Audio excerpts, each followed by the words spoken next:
1 ਸਾਲ ਦੇ ਵਿੱਚ ਅਮਨ ਅਰੋੜਾ ਆਪਣੇ ਮਹਿਕਮੇ ਨੂੰ ਕਿਸ ਤਰੀਕੇ ਨਾਲ ਜੱਜ ਕਰ ਪਾਏ ਹੈ, ਕਿਸ ਤਰੀਕੇ ਨਾਲ ਦੇਖ ਪਾਏ ਹੈ ਔਰ ਕਿਸ ਤਰੀਕੇ ਦੀਆਂ ਚੁਣੌਤੀਆਂ ਫੇਸ ਕੀਤੀਆਂ?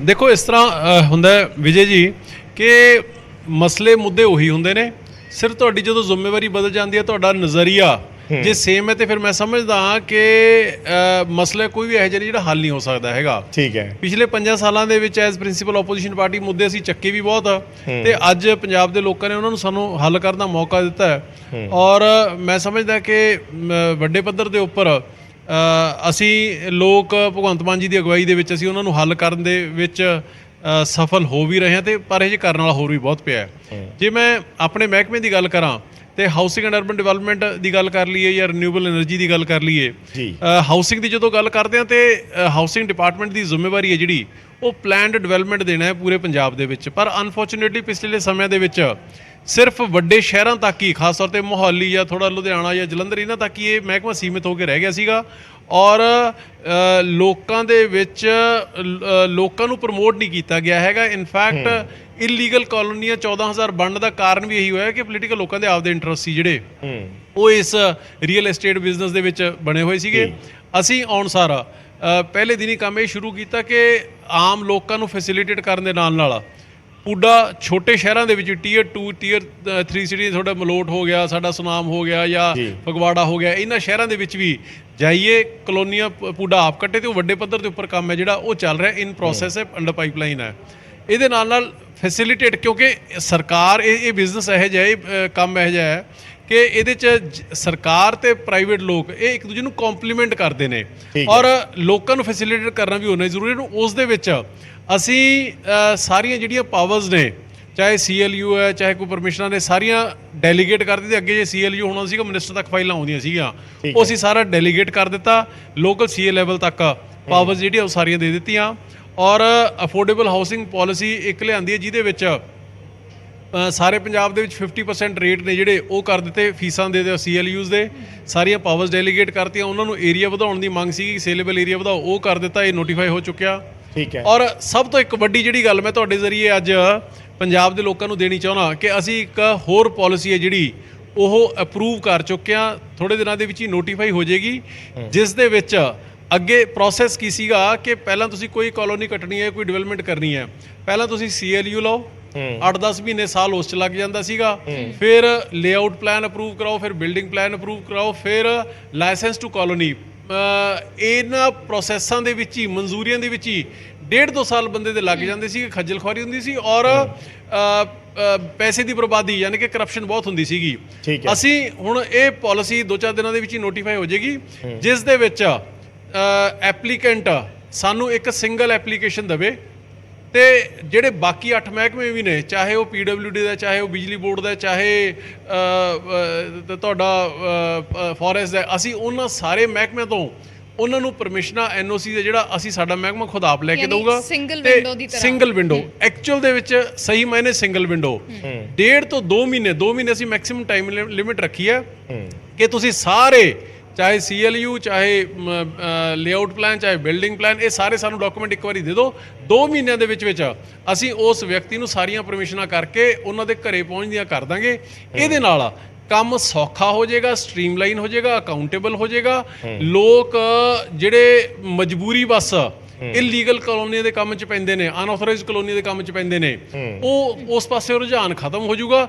ਸਿੰਪਲੀਫਾਈ ਅਸੀਂ ਇੰਨਾ ਕੁ ਕਰਤਾ ਕਿ ਲੋਕਾਂ ਨੂੰ ਉਸ ਪਾਸੇ ਜਾਣ ਦੀ ਲੋੜ ਨਹੀਂ ਹੈ। ਕਿ ਮੈਂ ਸਮਝਦਾ ਕਿ ਇਹ CLU ਖਤਮ ਕਰਨਾ ਸਾਰੇ ਮੁਲਕ ਦੇ ਵਿੱਚ ਪਹਿਲੀ ਸਟੇਟ ਬਣ ਜਾਣਾ ਹੈ ਪੰਜਾਬ, ਕਿਉਂਕਿ ਇੰਨਾ ਸਿੰਪਲੀਫਾਈਡ ਪ੍ਰੋਸੈਸ ਹੈ ਜਿਹੜਾ ਉਹ ਕਿਸੇ ਸਟੇਟ ਦੇ ਵਿੱਚ ਨਹੀਂ ਹੋਣਾ ਹੈਗਾ। ਕਿਉਂਕਿ ਇਹਦੇ ਨਾਲ ਕੰਟਰੀਬਿਊਸ਼ਨ ਵੀ ਵਧੇਗਾ। ਜਿਵੇਂ ਰੀਅਲ ਏਸਟੇਟ ਇੱਕ ਵੱਡਾ ਸੈਕਸ਼ਨ ਹੈ ਜਿਹੜਾ ਕੰਟਰੀਬਿਊਟ ਕਰਦਾ ਹੈ ਭਾਵੇਂ ਡਿਵੈਲਪਮੈਂਟ ਦੇ ਵਿੱਚ, ਭਾਵੇਂ ਰੈਵਨਿਊ ਦੇ ਵਿੱਚ। ਤਾਂ ਜਿਵੇਂ ਤੁਸੀਂ ਕਹਿ ਰਹੇ ਹੋ ਕਿ ਇਲੀਗਲ ਕਾਲੋਨੀਜ਼ ਦੇ ਰਸਤੇ ਅਸੀਂ ਨਹੀਂ ਜਾਵਾਂਗੇ ਤਾਂ ਉਸ ਦੇ ਨਾਲ ਇਹਨਾਂ ਚੀਜ਼ਾਂ ਦੇ ਵਿੱਚ ਵੀ ਫਰਕ ਪਏਗਾ। ਨਹੀਂ ਦੇਖੋ ਅਰਸ਼, ਇੱਕ ਗੱਲ ਤਾਂ ਵੈਸੇ ਵੀ ਰੀਅਲ ਏਸਟੇਟ ਹੈ ਜਿਹੜੀ ਉਹ ਸਾਰੀ ਦੁਨੀਆ ਦੇ ਵਿੱਚ ਸਭ ਤੋਂ ਵਾਈਬਰੈਂਟ ਬਿਜ਼ਨਸ ਹੈ ਔਰ ਆਪਣੇ ਪੰਜਾਬ ਦੇ ਵਿੱਚ ਤਾਂ ਪੰਜਾਬੀਆਂ ਨੂੰ ਹੋਰ ਕੁਝ ਸਮਝ ਆਪਾਂ ਨੂੰ ਘੱਟ ਆਵੇ ਵੱਧ ਆਵੇ, ਜ਼ਮੀਨ ਹਰ ਕਿਸੇ ਨੂੰ ਸਮਝ ਆਉਂਦੀ ਹੈ।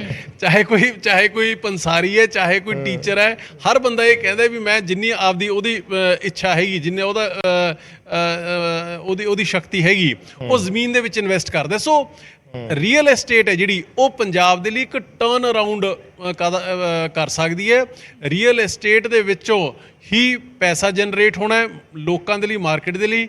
ਰੀਅਲ ਏਸਟੇਟ ਦੇ ਵਿੱਚੋਂ ਹੀ ਪੈਸਾ ਤੇ ਟੈਕਸਿਸ ਸਰਕਾਰ ਦੇ ਲਈ ਜਨਰੇਟ ਹੋਣੇ ਨੇ। ਔਰ ਸਭ ਤੋਂ ਵੱਡਾ ਕੰਟਰੀਬਿਊਟਰ ਜੌਬ ਜਨਰੇਸ਼ਨ ਦੇ ਲਈ, ਐਮਪਲੋਇਮੈਂਟ ਜਨਰੇਸ਼ਨ ਦੇ ਲਈ, ਨੌਕਰੀਆਂ ਦੇ ਲਈ ਉਹ ਸਭ ਤੋਂ ਵੱਡਾ ਰੀਅਲ ਏਸਟੇਟ ਬਣ ਸਕਦਾ ਹੈ।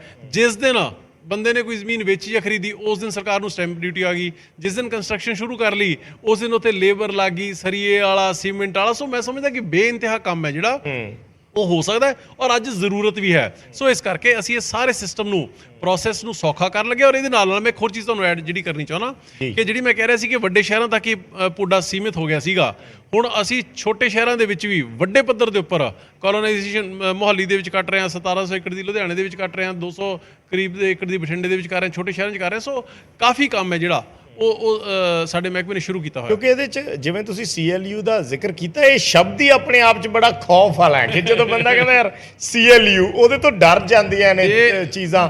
ਸੋ ਗਵਰਨੈਂਸ ਰਿਫਾਰਮਸ ਦੇ ਨਾਲ ਮਤਲਬ ਜ਼ਰੂਰੀ ਹੈ ਉਸ ਨੂੰ। ਬਰਾੜ ਸਾਹਿਬ CLU ਦੇ ਨਾਂ ਤੋਂ ਨਹੀਂ, ਤੁਸੀਂ ਪੰਜਾਬ 'ਚ ਕਿਸੇ ਨੂੰ ਕਹਿ ਦਿਓ ਥਰ ਕੰਬ ਜਾਂਦੇ ਸੀਗੇ। ਕਿਉਂਕਿ ਮੈਂ ਇਹੋ ਜਿਹੇ ਕੇਸ ਵੀ ਦੇਖੇ ਨੇ ਕਢਾ ਕੇ, ਜੇ ਆਟਾ ਚੱਕੀ ਦਾ ਵੀ CLU ਹੋਣਾ ਹੁੰਦਾ ਸੀ ਨਾ ਜੀ, ਤੇ ਮੰਤਰੀ ਆਪਦੇ ਤੱਕ ਫਾਈਲਾਂ ਮੰਗਵਾਉਂਦੇ ਸੀਗੇ। ਕਾਹਦੇ ਵਾਸਤੇ ਜੀ? ਸਿਰਫ ਔਰ ਸਿਰਫ ਲੋਕਾਂ ਦੀ ਖੱਜਲ ਖੁਆਰੀ। ਤੇ ਜੇ ਖੱਜਲ ਖੁਆਰੀ ਸਰਕਾਰ ਕਰੂਗੀ ਤੇ ਤਾਂ ਹੀ 4 ਪੈਸੇ ਬਣਨਗੇ, ਆਹ ਸੋਚ ਸੀਗੀ। ਸਾਡਾ ਇੱਕੋ ਹੀ ਹੈ ਕਿ ਲੋਕਾਂ ਨੂੰ ਸੌਖਾ ਕਰ ਦੋ। ਲੋਕਾਂ ਨੇ, ਔਰ ਮੈਂ ਸਮਝਦਾ ਕਿ ਪੰਜਾਬ ਦੇ ਵਿੱਚ ਇੰਨਾ ਕੁ ਪੋਟੈਂਸ਼ੀਅਲ ਹੈ ਕਿ ਕੱਲੀ ਰੀਅਲ ਐਸਟੇਟ ਹੀ ਪੰਜਾਬ ਨੂੰ ਮੁੜ ਦੁਆਰਾ ਲੀਹਾਂ ਤੇ ਚਾੜ ਸਕਦੀ ਹੈ। ਇਸੇ ਮਕਸਦ ਦੇ ਨਾਲ ਲੱਗਿਆ ਹੋਇਆ। ਔਰ ਆ ਹੁਣ ਤੁਸੀਂ ਇਹਦੀ ਇੱਕ ਐਗਜ਼ਾਮਪਲ ਦੇਖ ਲਓ। ਹਜੇ ਜਿਹੜੀ ਮੈਂ ਤੁਹਾਨੂੰ ਇਹ ਦੱਸੀ ਹੈ ਵੀ ਪਾਲਿਸੀ ਅਸੀਂ ਨੋਟੀਫਾਈ ਨਹੀਂ ਕੀਤੀ ਹੈਗੀ, ਕਿਉਂਕਿ CM ਸਾਹਿਬ ਤੋਂ ਹੁਣੇ ਪਿਛਲੇ ਦਿਨਾਂ 'ਚ ਅਪਰੂਵ ਹੋਈ ਹੈ। 2-4 ਦਿਨਾਂ 'ਚ ਨੋਟੀਫਾਈ ਹੋ ਜੂਗੀ। ਪਰ ਕਿਉਂਕਿ ਮੈਸੇਜ ਇੱਕ ਚਲਾ ਗਿਆ ਵੀ ਸਰਕਾਰ ਫੈਸਿਲਿਟੇਟ ਕਰਨਾ ਚਾਹੁੰਦੀ ਹੈ ਆਮ ਪਬਲਿਕ ਨੂੰ ਵੀ ਤੇ ਡਿਵੈਲਪਰਸ ਨੂੰ ਵੀ। ਆ ਹੁਣ ਅਸੀਂ ਗਮਾਡਾ ਦੀ ਇੱਕ ਆਕਸ਼ਨ ਰੱਖੀ ਸੀਗੀ ਉੱਥੇ ਜੀ, ਤੇ 46 ਪ੍ਰਾਪਰਟੀਆਂ ਸਾਡੀਆਂ 1580 ਕਰੋੜ ਉਹਨਾਂ ਦੀ ਰਿਜ਼ਰਵ ਵੈਲਿਊ ਸੀਗੀ, ਤੇ 1931 ਕਰੋੜ ਦੀਆਂ ਚਲੀ ਗਈਆਂ। ਯਾਨੀ ਕਿ 46 ਪ੍ਰਾਪਰਟੀਆਂ ਦੇ ਵਿੱਚੋਂ ਅਸੀਂ 350 ਕਰੋੜ ਹੈ ਜਿਹੜਾ ਉਹ ਸਾਡੇ ਗਮਾਡਾ ਨੇ ਵੱਧ ਵੱਟ ਲਿਆ। ਅੱਜ ਤੱਕ ਦੀ ਹਾਈਐਸਟ ਬਿਡ ਹੈ ਜਿਹੜੀ, ਹਾਈਐਸਟ ਆਕਸ਼ਨ ਹੈ ਜਿਹੜੀ ਉਹ ਦਰਜ ਹੋਈ ਹੈ। ਕਿਉਂਕਿ ਇੱਕ ਮਾਹੌਲ ਬਣਦਾ ਜਾ ਰਿਹਾ ਹੈ ਕਿ ਇਮਾਨਦਾਰ ਸਰਕਾਰ ਹੈ, ਕੰਮ ਕਰਨ ਵਾਲੀ ਸਰਕਾਰ ਹੈ, ਲੋਕਾਂ ਨੂੰ ਫੈਸਿਲਿਟੇਟ ਕਰਨ ਵਾਲੀ ਸਰਕਾਰ ਹੈ। ਸੋ ਇਨਵੈਸਟਰ ਆਉਂਦਾ। ਮੈਂ ਪਿਛਲੇ 1 ਸਾਲ ਦਾ ਜ਼ਿਕਰ ਕਰਾਂ, ਜਦੋਂ ਤੋਂ ਇਹ ਮਹਿਕਮੇ ਦੀ ਤੁਸੀਂ ਜ਼ਿੰਮੇਵਾਰੀ ਸੰਭਾਲੀ ਹੈ, ਜੇ ਸਿੱਧਾ ਰੈਵਨਿਊ ਦਾ ਪੁੱਛਾਂ ਤਾਂ ਕਿੰਨਾ ਕੁ ਰੈਵਨਿਊ ਤੁਸੀਂ ਇਨਕਰੀਜ਼ ਕਰ ਪਾਏ ਹੋ? ਨਹੀਂ, ਮੈਂ ਦੇਖੋ ਇਸ ਤਰ੍ਹਾਂ ਹੁੰਦਾ ਕਿ ਸਾਡਾ ਜਿਹੜਾ ਡਿਪਾਰਟਮੈਂਟ ਹੈ ਨਾ ਜੀ, ਹਾਊਸਿੰਗ ਐਂਡ ਅਰਬਨ ਡਿਵੈਲਪਮੈਂਟ ਵੀ ਔਰ ਨਿਊ ਐਂਡ ਰਿਨਿਊਏਬਲ એનર્ਜੀ ਵੀ, ਸਾਡਾ ਡਾਇਰੈਕਟਲੀ ਬਜਟ ਦੇ ਨਾਲ ਕੋਈ ਲਿੰਕ ਨਹੀਂ ਹੈਗਾ। ਇੱਕ ਨਵੇਂ ਪੈਸੇ ਦੀ ਵੀ ਬਜਟ ਦੇ ਵਿੱਚੋਂ, ਸਟੇਟ ਦੇ ਬਜਟ ਦੇ ਵਿੱਚੋਂ ਉਹ ਸਾਨੂੰ ਸਪੋਰਟ ਨਹੀਂ ਹੈਗੀ। ਅਸੀਂ ਇੰਡੀਪੈਂਡੈਂਟ ਬੋਡੀ ਆ ਤੇ ਅਸੀਂ ਆਪਦਾ ਇੰਡੀਪੈਂਡੈਂਟਲੀ ਰੈਵਨਿਊ ਜਨਰੇਟ ਕਰਨਾ ਹੈ ਔਰ ਇੰਡੀਪੈਂਡੈਂਟਲੀ ਹੀ ਅਸੀਂ ਡਿਵੈਲਪਮੈਂਟ ਕਰਨੀ ਹੈ। ਹੁਣ ਜੇ ਮੈਂ ਰੈਵਨਿਊ ਜਨਰੇਸ਼ਨ ਦੀ ਵੀ ਜੇ ਆਪਾਂ ਉਵੇਂ ਗੱਲ ਕਰੀਏ ਤੇ ਆ ਮੈਂ ਤੁਹਾਨੂੰ ਦੱਸਦੀ ਵੀ ਇੱਕ ਆਕਸ਼ਨ ਹੈ ਜਿਹੜੀ ਸਾਡੀ, ਉਹ ਹੁਣ ਤੱਕ ਦੇ ਸਾਰੇ ਰਿਕਾਰਡ ਨੇ ਜਿਹੜੇ ਉਹਨੇ ਉਹ ਤੋੜ ਤੇ 350 ਕਰੋੜ ਰੁਪਇਆ ਸਾਨੂੰ ਰਿਜ਼ਰਵ ਪ੍ਰਾਈਸ ਨਾਲ ਵੱਧ ਵਟਿਆ ਗਿਆ। ਇੱਕ ਹੁਣ ਛੋਟੀ ਜਿਹੀ ਐਗਜ਼ਾਮਪਲ ਲੈ ਲਓ। ਆ ਪਿਛਲੇ ਸਮੇਂ ਦੇ ਵਿੱਚ ਅਕਤੂਬਰ-ਨਵੰਬਰ ਦੇ ਵਿੱਚ ਲੁਧਿਆਣੇ ਦੀ ਸਾਡੀ ਇੱਕ ਪ੍ਰਾਪਰਟੀ ਹੈ ਤਕਰੀਬਨ 1.5-2 ਏਕੜ ਦੀ ਜੀ। ਉਹ ਹੁਣ ਤੱਕ ਉਹ ਪ੍ਰਾਪਰਟੀ ਦੇ ਉੱਪਰ ਕੋਈ ਮੇਲਾ ਲੱਗਣਾ ਹੈ, ਕੋਈ ਐਗਜ਼ੀਬਿਸ਼ਨ ਲੱਗਣੀ ਹੈ, ਜਾਂ ਜਦੋਂ ਤਿਉਹਾਰਾਂ ਦੇ, ਦੀਵਾਲੀ ਦੇ ਦਿਨ ਹੁੰਦੇ ਨੇ ਉੱਥੇ ਰਾਮਲੀਲਾ 15 ਦਿਨ ਚੱਲਦੀ ਹੈ। ਹੁਣ ਤੱਕ ਬਰਾੜ ਸਾਹਿਬ ਤੁਸੀਂ ਯਕੀਨ ਕਰੋਗੇ ਕਿ ਪਿਛਲੇ ਸਾਲ ਤੱਕ ਯਾਨੀ ਕਿ 2021 ਤੱਕ ਉਹ ਪ੍ਰਾਪਰਟੀ ਦਾ ਮੈਕਸਿਮਮ ਕਿਰਾਇਆ ਜਿਹੜਾ ਉਹ ਰਾਮਲੀਲਾ ਵਾਲੇ ਦਿਨਾਂ ਦੇ ਵਿੱਚ ਦਿੰਦੇ ਸੀਗੇ ਤੇ ਉਹ 15,100 ਤੱਕ ਗਿਆ ਸੀਗਾ ਹੁਣ ਤੱਕ 70 ਸਾਲਾਂ ਦੇ ਵਿੱਚ। ਅਸੀਂ ਆਕਸ਼ਨ ਕੀਤੀ ਆ ਪਿਛਲੇ ਸਾਲ, ਤੇ ਸਾਡਾ ਤੁਸੀਂ ਇਮੇਜਿਨ ਕਰੋ ਵੀ ਕਿੰਨਾ ਗਿਆ ਹੋਊਗਾ ਪਰ ਡੇ ਦਾ ਕਿਰਾਇਆ, 4,71,000 ਰੁਪਇਆ। ਯਾਨੀ ਕਿ 15 ਦਿਨ ਉਹ ਜਗ੍ਹਾ ਸਿਰਫ ਕਿਰਾਏ ਤੇ ਦੇਣ ਦੇ ਨਾਲ ਨਾਲ ਅਸੀਂ ਉਹਦੇ ਵਿੱਚੋਂ 69 ਲੱਖ ਰੁਪਏ ਵੱਧ ਜਨਰੇਟ ਕਰ ਲਿਆ। ਸੋ ਐਡਾ ਇਸ ਲੈਵਲ ਦੀਆਂ ਕਰਪਸ਼ਨਾਂ ਨੇ ਜਿਹੜੀਆਂ, ਇਸ ਲੈਵਲ ਦੇ ਭ੍ਰਿਸ਼ਟਾਚਾਰ ਨੇ ਜਿਹੜੇ ਉਹ ਚੱਲਦੇ ਰਹੇ ਨੇ। ਇਹ ਤੁਹਾਨੂੰ ਮੈਂ 2 ਛੋਟੀ ਜਿਹੀ ਐਗਜ਼ਾਮਪਲਾਂ ਦਿੱਤੀਆਂ ਨੇ, ਹੋਰ ਬਾਕੀ ਤਾਂ ਕਿੰਨੀਆਂ ਨਿਰੀਆਂ ਚੀਜ਼ਾਂ ਇਹੋ ਜਿਹੀਆਂ ਨੇ ਜਿਨ੍ਹਾਂ ਦਾ ਪਤਾ ਹੀ ਨਹੀਂ ਲੱਗਦਾ ਹੈਗਾ, ਪਰ ਜਿੱਥੇ ਪਤਾ ਲੱਗ ਜਾਂਦਾ ਔਰ ਕਾਫੀ ਚੀਜ਼ਾਂ ਦਾ ਪ੍ਰਮਾਤਮਾ ਦੀ ਕਿਰਪਾ ਦੇ ਨਾਲ ਹੁਣ ਸਰਕਾਰ ਦੇ ਔਰ ਸਾਡੇ ਮਹਿਕਮੇ ਦੀ ਹਰ ਚੀਜ਼ ਗ੍ਰਿਪ ਦੇ ਵਿੱਚ ਹੈ। ਇਹੋ ਜਿਹੀ ਕੋਈ ਗੱਲ ਨਹੀਂ, ਕਿਉਂਕਿ ਲੋਕਾਂ ਨੂੰ ਅੰਦਾਜ਼ਾ ਹੋ ਗਿਆ ਕਿ ਜੇ ਅਸੀਂ ਆਪਦਾ ਸਹੀ ਮੁੱਦਾ ਮਸਲਾ ਲੈ ਕੇ ਜਾਵਾਂਗੇ ਤਾਂ ਉਹਦੇ ਹੱਲ ਹੋਊਗਾ। ਕਿਉਂਕਿ ਪਿਛਲੇ ਦਿਨਾਂ 'ਚ ਤੁਹਾਡੀ ਇੱਕ ਵੀਡੀਓ ਸੰਗਰੂਰ ਤੋਂ ਜਦੋਂ ਆਈ ਸੀ, ਆਪਣੀ ਗੱਲ ਵੀ ਹੋਈ ਸੀ ਕਿ ਤੁਸੀਂ ਕਾਫੀ ਝਾੜ ਲਾਈ ਠੇਕੇਦਾਰਾਂ ਨੂੰ ਜਿਹੜੇ ਕੋਈ ਪੁਰਾਣਾ ਮਟੀਰੀਅਲ ਲਾ ਰਹੇ ਸੀ। ਗੱਲ ਉਸ ਵੇਲੇ ਵੀ ਮੈਂ ਸਵਾਲ ਤੁਹਾਨੂੰ ਇਹ ਪੁੱਛਿਆ ਸੀ ਕਿ ਇਸ ਦਾ ਗੱਲ ਉੱਥੋਂ ਪਾਈਪਾਂ ਚਕਵਾਉਣ ਦੀ ਜਾਂ ਉੱਥੋਂ ਇੱਟਾਂ ਬਦਲਾਉਣ ਦੀ ਨਹੀਂ ਹੈ, ਗੱਲ ਇੱਕ ਮੈਸੇਜ ਦੇਣ ਦੀ ਹੈ ਕਿ ਅਲਟੀਮੇਟਲੀ ਪੂਰੇ ਸਟੇਟ ਦੇ ਵਿੱਚ ਜੇ ਤੁਸੀਂ ਡਿਵੈਲਪਮੈਂਟ ਕਰਨੀ ਹੈ ਤਾਂ ਫਿਰ ਉਹਦੇ 'ਚ ਕਰਪਸ਼ਨ ਜਿਹੜੀ ਹੈ ਉਹ ਘਟ ਕੇ ਕਿਸ ਲੈਵਲ ਤੱਕ ਠੀਕ ਹੋ ਸਕਦੀ ਹੈ। ਦੇਖੋ ਸੋ ਉਹਦਾ ਫਰਕ ਪਿਆ ਕੋਈ ਫਰਕ ਪਿਆ ਜੀ। ਹੁਣ ਤੁਹਾਨੂੰ ਮੈਂ ਦੱਸਦਾ ਕਿ ਉਸ ਦਿਨ ਮੈਂ ਅਚਨਚੇਤ ਗਿਆ, ਸਾਡੇ ਸਾਹਮਣੇ ਉੱਥੇ ਸ਼ਿਵ ਨਿਕੇਤਨ ਧਰਮਸ਼ਾਲਾ, ਮੈਂ ਉੱਥੇ ਭੋਗ ਤੋਂ ਨਿਕਲਿਆ, ਉਹਦੇ ਬਿਲਕੁਲ ਮੰਡੀ ਇਹ ਕੰਮ ਚੱਲ ਰਿਹਾ ਸੀਗਾ, ਮੈਂ ਇੰਸਪੈਕਸ਼ਨ ਕਰਨ ਚਲਾ ਗਿਆ ਤੇ ਜਦੋਂ ਜਾ ਕੇ ਦੇਖਿਆ ਕਿ ਉੱਥੋਂ ਉਸੇ ਮੰਡੀ ਦੇ ਫਰਸ਼ ਦੇ ਵਿੱਚੋਂ ਪੱਟੀਆਂ ਹੋਈਆਂ ਇੱਟਾਂ ਦੇ ਨਾਲ ਜਿਹੜੇ ਸੀਵਰੇਜ ਦੇ ਚੈਂਬਰ ਨੇ ਉਹ ਬਣ ਰਹੇ, ਟੁੱਟੀਆਂ ਹੋਈਆਂ ਪਾਈਪਾਂ ਲੱਗ ਰਹੀਆਂ ਨੇ ਤੇ ਫਿਰ ਪਾਰਾ ਹਾਈ ਹੋ ਗਿਆ, ਕੰਟਰੋਲ ਹੋਇਆ ਨਹੀਂ ਹੈਗਾ। ਅਫਸਰਾਂ ਨੂੰ ਵੀ ਤੇ ਠੇਕੇਦਾਰ ਦੀ ਜਦੋਂ ਖਿਚਾਈ ਕੀਤੀ ਤੇ ਉਹਦਾ ਇੰਪੈਕਟ ਹੋਇਆ ਕਿ ਅਗਲੇ ਦਿਨ ਹੀ ਸਾਰੇ ਉਹ ਟੁੱਟੀਆਂ ਹੋਈਆਂ ਇੱਟਾਂ ਦੇ ਚੈਂਬਰ ਵੀ ਟੁੱਟ ਗਏ, ਪਾਈਪਾਂ ਵੀ ਰਿਪਲੇਸ ਹੋ ਗਈਆਂ, ਨਵੀਆਂ ਇੱਟਾਂ ਵੀ ਲੱਗਣੀਆਂ ਸ਼ੁਰੂ ਹੋ ਗਈਆਂ। ਇੱਕ ਹਫ਼ਤੇ ਬਾਅਦ ਜਦੋਂ ਗਿਆ ਤੇ ਨਵੀਆਂ ਨਕੋਰ ਅੱਬਲ ਇੱਟਾਂ ਦੇ ਨਾਲ ਕੰਮ ਹੋ ਰਿਹਾ ਸੀਗਾ। ਹੁਣ ਗੱਲ ਇਹ ਨਹੀਂ ਹੈ, ਇਹ ਸਿਰਫ ਤੁਹਾਡੇ ਨਜ਼ਰੀਏ ਦੀ ਗੱਲ ਹੈ। ਦੇਖੋ ਅਸੀਂ ਲੋਕ ਜਿਹੜੇ ਹੁੰਨੇ ਆ, ਅਸੀਂ ਸਰਕਾਰੀ ਪੈਸੇ ਦੇ ਖਜ਼ਾਨੇ ਦੇ ਮਾਲਕ ਨਹੀਂ ਹੈਗੇ, ਅਸੀਂ ਇਹਦੇ ਚੌਂਕੀਦਾਰ ਆ। ਜੇ ਚੌਂਕੀਦਾਰ ਆਪਦਾ ਕੰਮ ਸਹੀ ਨਹੀਂ ਕਰੂਗਾ ਤੇ ਫਿਰ ਹੁਣ ਤੱਕ ਵਾਲੇ ਚੌਕੀਦਾਰ ਜਿਵੇਂ ਲੋਕਾਂ ਨੇ ਬਾਹਰ ਬਿਠਾ ਦੇ, ਉਹ ਸਾਨੂੰ ਵੀ ਬਾਹਰ ਬਿਠਾ ਦੇਣਗੇ, ਠੀਕ ਹੈ ਨਾ। ਸੋ ਇਸ ਕਰਕੇ ਇੰਨੀ ਕੁ ਗੱਲ ਦੇ ਨਾਲ ਮੈਸੇਜ, ਔਰ ਜੇ ਮੈਂ ਸਪੋਜ਼ ਨਾ ਜਾਂਦਾ, ਠੀਕ ਹੈ ਨਾ, ਜਾਂ ਉਹਨੂੰ ਲਾਈਟਲੀ ਲੈ ਲੈਂਦਾ ਜਾਂ ਕੋਈ ਗੰਢ ਧੁੱਪ ਕਰ ਲੈਂਦਾ ਠੇਕੇਦਾਰ ਨਾਲ ਜਾਂ ਕਿਸੇ ਅਫਸਰ ਨਾਲ, ਉਹੀ ਸੀਵਰੇਜ ਦੇ ਚੈਂਬਰ ਸੀ ਜਿਹੜੇ ਉਹ 6 ਮਹੀਨਿਆਂ ਨੂੰ, ਸਾਲ ਨੂੰ ਉਹਨਾਂ 'ਚੋਂ ਪਾਣੀ ਓਵਰਫਲੋ ਕਰਨਾ ਸ਼ੁਰੂ ਕਰ ਜਾਣਾ ਸੀ। ਸਬਜ਼ੀ ਮੰਡੀ ਮੇਰੀ ਉੱਥੇ ਬਣ ਰਹੀ ਹੈ, ਲੋਕਾਂ ਦੇ ਸਬਜ਼ੀਆਂ ਦੇ ਵਿੱਚ ਉਹ ਗੰਦਾ ਪਾਣੀ ਪੈਣਾ ਸੀਗਾ, ਬਿਮਾਰੀ ਫੈਲਦੀ, ਫਾਇਦਾ ਕੀ ਹੁੰਦਾ। ਸੋ ਇਸ ਕਰਕੇ ਮੈਂ ਵੀ ਆਰ ਵੈਰੀ ਕਲੀਅਰ ਕਿ ਇਸ ਕੰਮ ਦੇ ਵਿੱਚ ਕਿਸੇ ਨਾਲ ਕੋਈ ਕੰਪਰੋਮਾਈਜ਼ ਨਹੀਂ। ਕੰਮ ਕਰੋ, ਚਾਹੇ ਕੋਈ ਠੇਕੇਦਾਰੀ ਕਰਦਾ ਠੇਕੇਦਾਰੀ ਦਾ ਕੰਮ ਕਰੋ, ਕੋਈ ਟਰਾਂਸਪੋਰਟ ਦਾ ਕੰਮ ਕਰਦਾ, ਕੋਈ ਕੋਲੋਨਾਈਜੇਸ਼ਨ ਦਾ ਕੰਮ ਕਰਦਾ, ਜਿਹੜਾ ਕੰਮ ਕਰਦਾ ਉਹ ਦੱਬ ਕੇ ਕੰਮ ਕਰੋ, ਇਮਾਨਦਾਰੀ ਨਾਲ ਕਰੋ। ਪਰ ਜੇ ਕੋਈ ਵਿਅਕਤੀ ਇਹ ਸੋਚੂਗਾ ਕਿ ਸਰਕਾਰ ਨੂੰ ਜਾਂ ਲੋਕਾਂ ਨੂੰ ਚੂਨਾ ਲਾ ਦਾਂਗੇ ਤੇ ਫਿਰ ਉਹਦੇ ਨਾਲ ਲਿਹਾਜ਼ ਕੋਈ ਨਹੀਂ ਕਰਨੀ, ਉਹਨੂੰ ਤਾਂ ਪੁੱਠੇ ਟੰਗਣਾ ਪਊਗਾ। ਅੱਛਾ, ਜੋ ਤੁਸੀਂ ਪਹਿਲਾਂ ਜ਼ਿਕਰ ਕਰ ਰਹੇ ਸੀ ਕਿ ਜਿਹੜੀ ਡਿਵੈਲਪਮੈਂਟ ਦੀ ਗੱਲ ਹੈ ਜਾਂ ਕਾਲੋਨੀਜ਼ ਦੀ ਗੱਲ ਹੈ ਜਾਂ ਜਿਵੇਂ ਤੁਸੀਂ ਕਿਹਾ ਕਿ ਪੂਡਾ ਨੂੰ ਵੱਖ-ਵੱਖ ਥਾਵਾਂ ਤੇ ਲਿਜਾ ਰਹੇ ਹਾਂ, ਛੋਟੇ ਸ਼ਹਿਰਾਂ 'ਚ ਵੀ ਲਿਜਾ ਰਹੇ ਹਾਂ, ਕਿ ਐਵੇਂ ਦੀ ਡਿਵੈਲਪਮੈਂਟ ਸਾਰੇ ਕਿਤੇ ਹੋਵੇ, ਸਿਰਫ ਮੋਹਾਲੀ ਤੇ ਫੋਕਸ ਨਾ ਰਹੇ ਜਿਹੜੇ ਵੱਡੇ ਸ਼ਹਿਰ ਨੇ।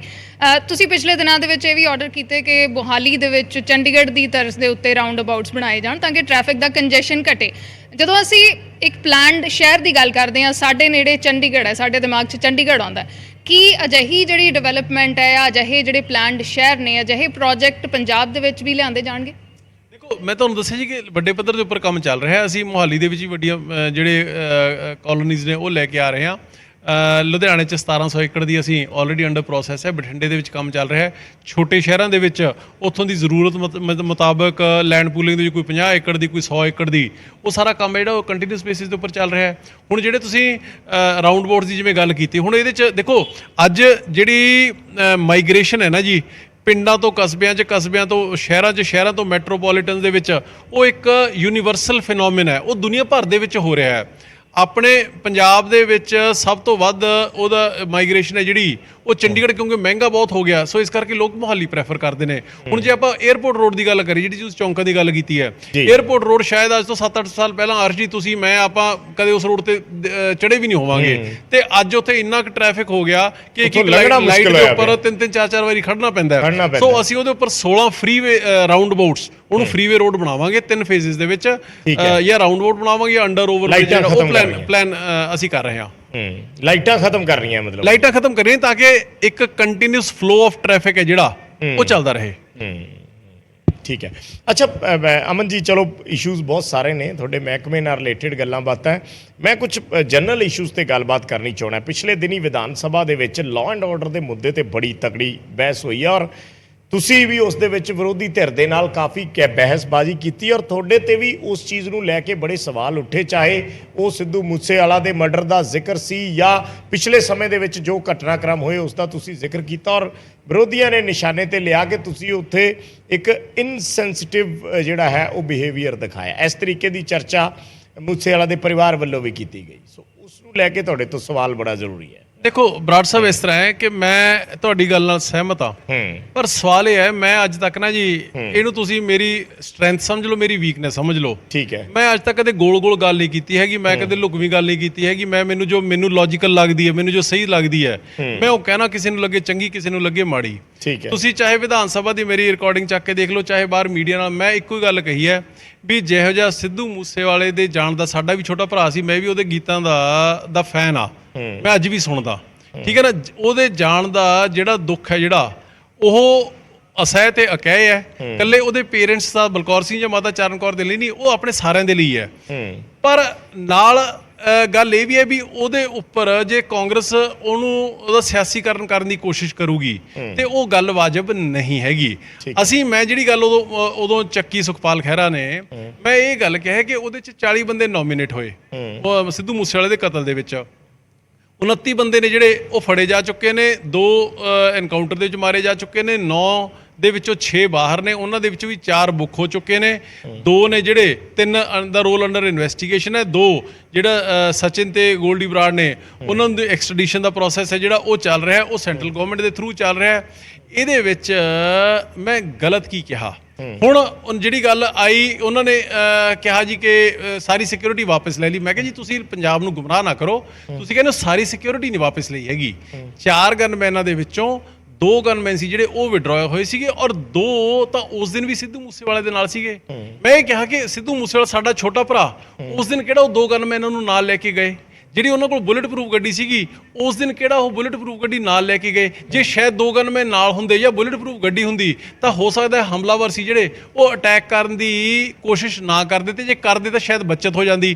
ਮੈਂ ਇਹ ਗੱਲ ਕਹੀ ਹੈ। ਹੁਣ ਇਹ ਕਿਸੇ ਨੂੰ ਚੁੱਭ ਵੀ ਲੱਗੇ ਤਾਂ ਅੱਡ ਗੱਲ ਹੈ, ਪਰ ਇਹ ਗੱਲ ਜੋ ਮੈਂ ਕਹੀ ਹੈ ਇਹ ਸਹੀ ਹੈ ਕਿ ਗਲਤ ਹੈ? ਤੁਸੀਂ ਆਪਦੇ ਦਿਲ ਤੇ ਹੱਥ ਰੱਖ ਕੇ ਦੱਸੋ। ਫੈਕਟ ਤਾਂ ਇਹੀ ਨੇ, ਲੇਕਿਨ ਜੀ ਫੈਕਟ ਤਾਂ ਇਹੀ ਨੇ, ਤੇ ਸਹੀ ਗੱਲ ਕਹਿਣ ਦੇ ਵਿੱਚ ਡਰ ਕਾਹਦਾ ਜੀ? ਮੈਂ ਕਹਿੰਦਾ ਵੀ ਉਸ ਸਾਡੇ ਛੋਟੇ ਵੀਰ ਦੇ ਜਾਣ ਦਾ ਦੁੱਖ, ਦਰਦ, ਅਸਹਿ ਤੇ ਅਕਹਿ, ਇਹੋ ਜਿਹਾ ਦੁੱਖਾਂ ਦਾ, ਪੀੜਾਂ ਦਾ ਪਹਾੜ ਪ੍ਰਮਾਤਮਾ ਕਿਸੇ ਪਰਿਵਾਰ ਤੇ ਨਾ ਪਾਵੇ। ਸੋ ਇਸ ਕਰਕੇ ਇਹ ਜਿਹੜੀਆਂ ਗੱਲਾਂ ਉਹ ਕਰਦੇ ਨੇ ਨਾ ਜੀ, ਆਪਣਾ ਕਾਂਗਰਸ ਵਾਲੇ ਕਰਦੇ ਨੇ। ਫਿਰ ਉਸ ਤੋਂ ਮਗਰੋਂ ਗੱਲ ਹੋਈ, ਰਾਜਾ ਵੜਿੰਗ ਜੀ ਨੇ ਕਿਹਾ, ਉਹ ਕਹਿੰਦੇ ਜੀ ਕਿ ਤੁਸੀਂ ਬੰਦੇ ਨੇ ਜਿਹੜੇ 2 ਨੋਮੀਨੇਟ ਨੇ, ਉਹ ਤੁਸੀਂ ਕਾਲਜੇ ਠੰਡ ਪਾਉਣ ਵਾਸਤੇ ਤੁਸੀਂ ਨੋਮੀਨੇਟ ਕਰ ਦਿਓ ਪਰਚੇ ਦੇ ਵਿੱਚ ਜੀ। ਭਾਈ ਸਾਹਿਬ, ਮੇਰੇ ਸਿਰਫ ਇੰਨਾ ਕਹਿਣਾ ਸੀਗਾ ਵੀ ਕਾਨੂੰਨ ਮੁਤਾਬਕ ਚੱਲਣਾ ਚਾਹੀਦਾ।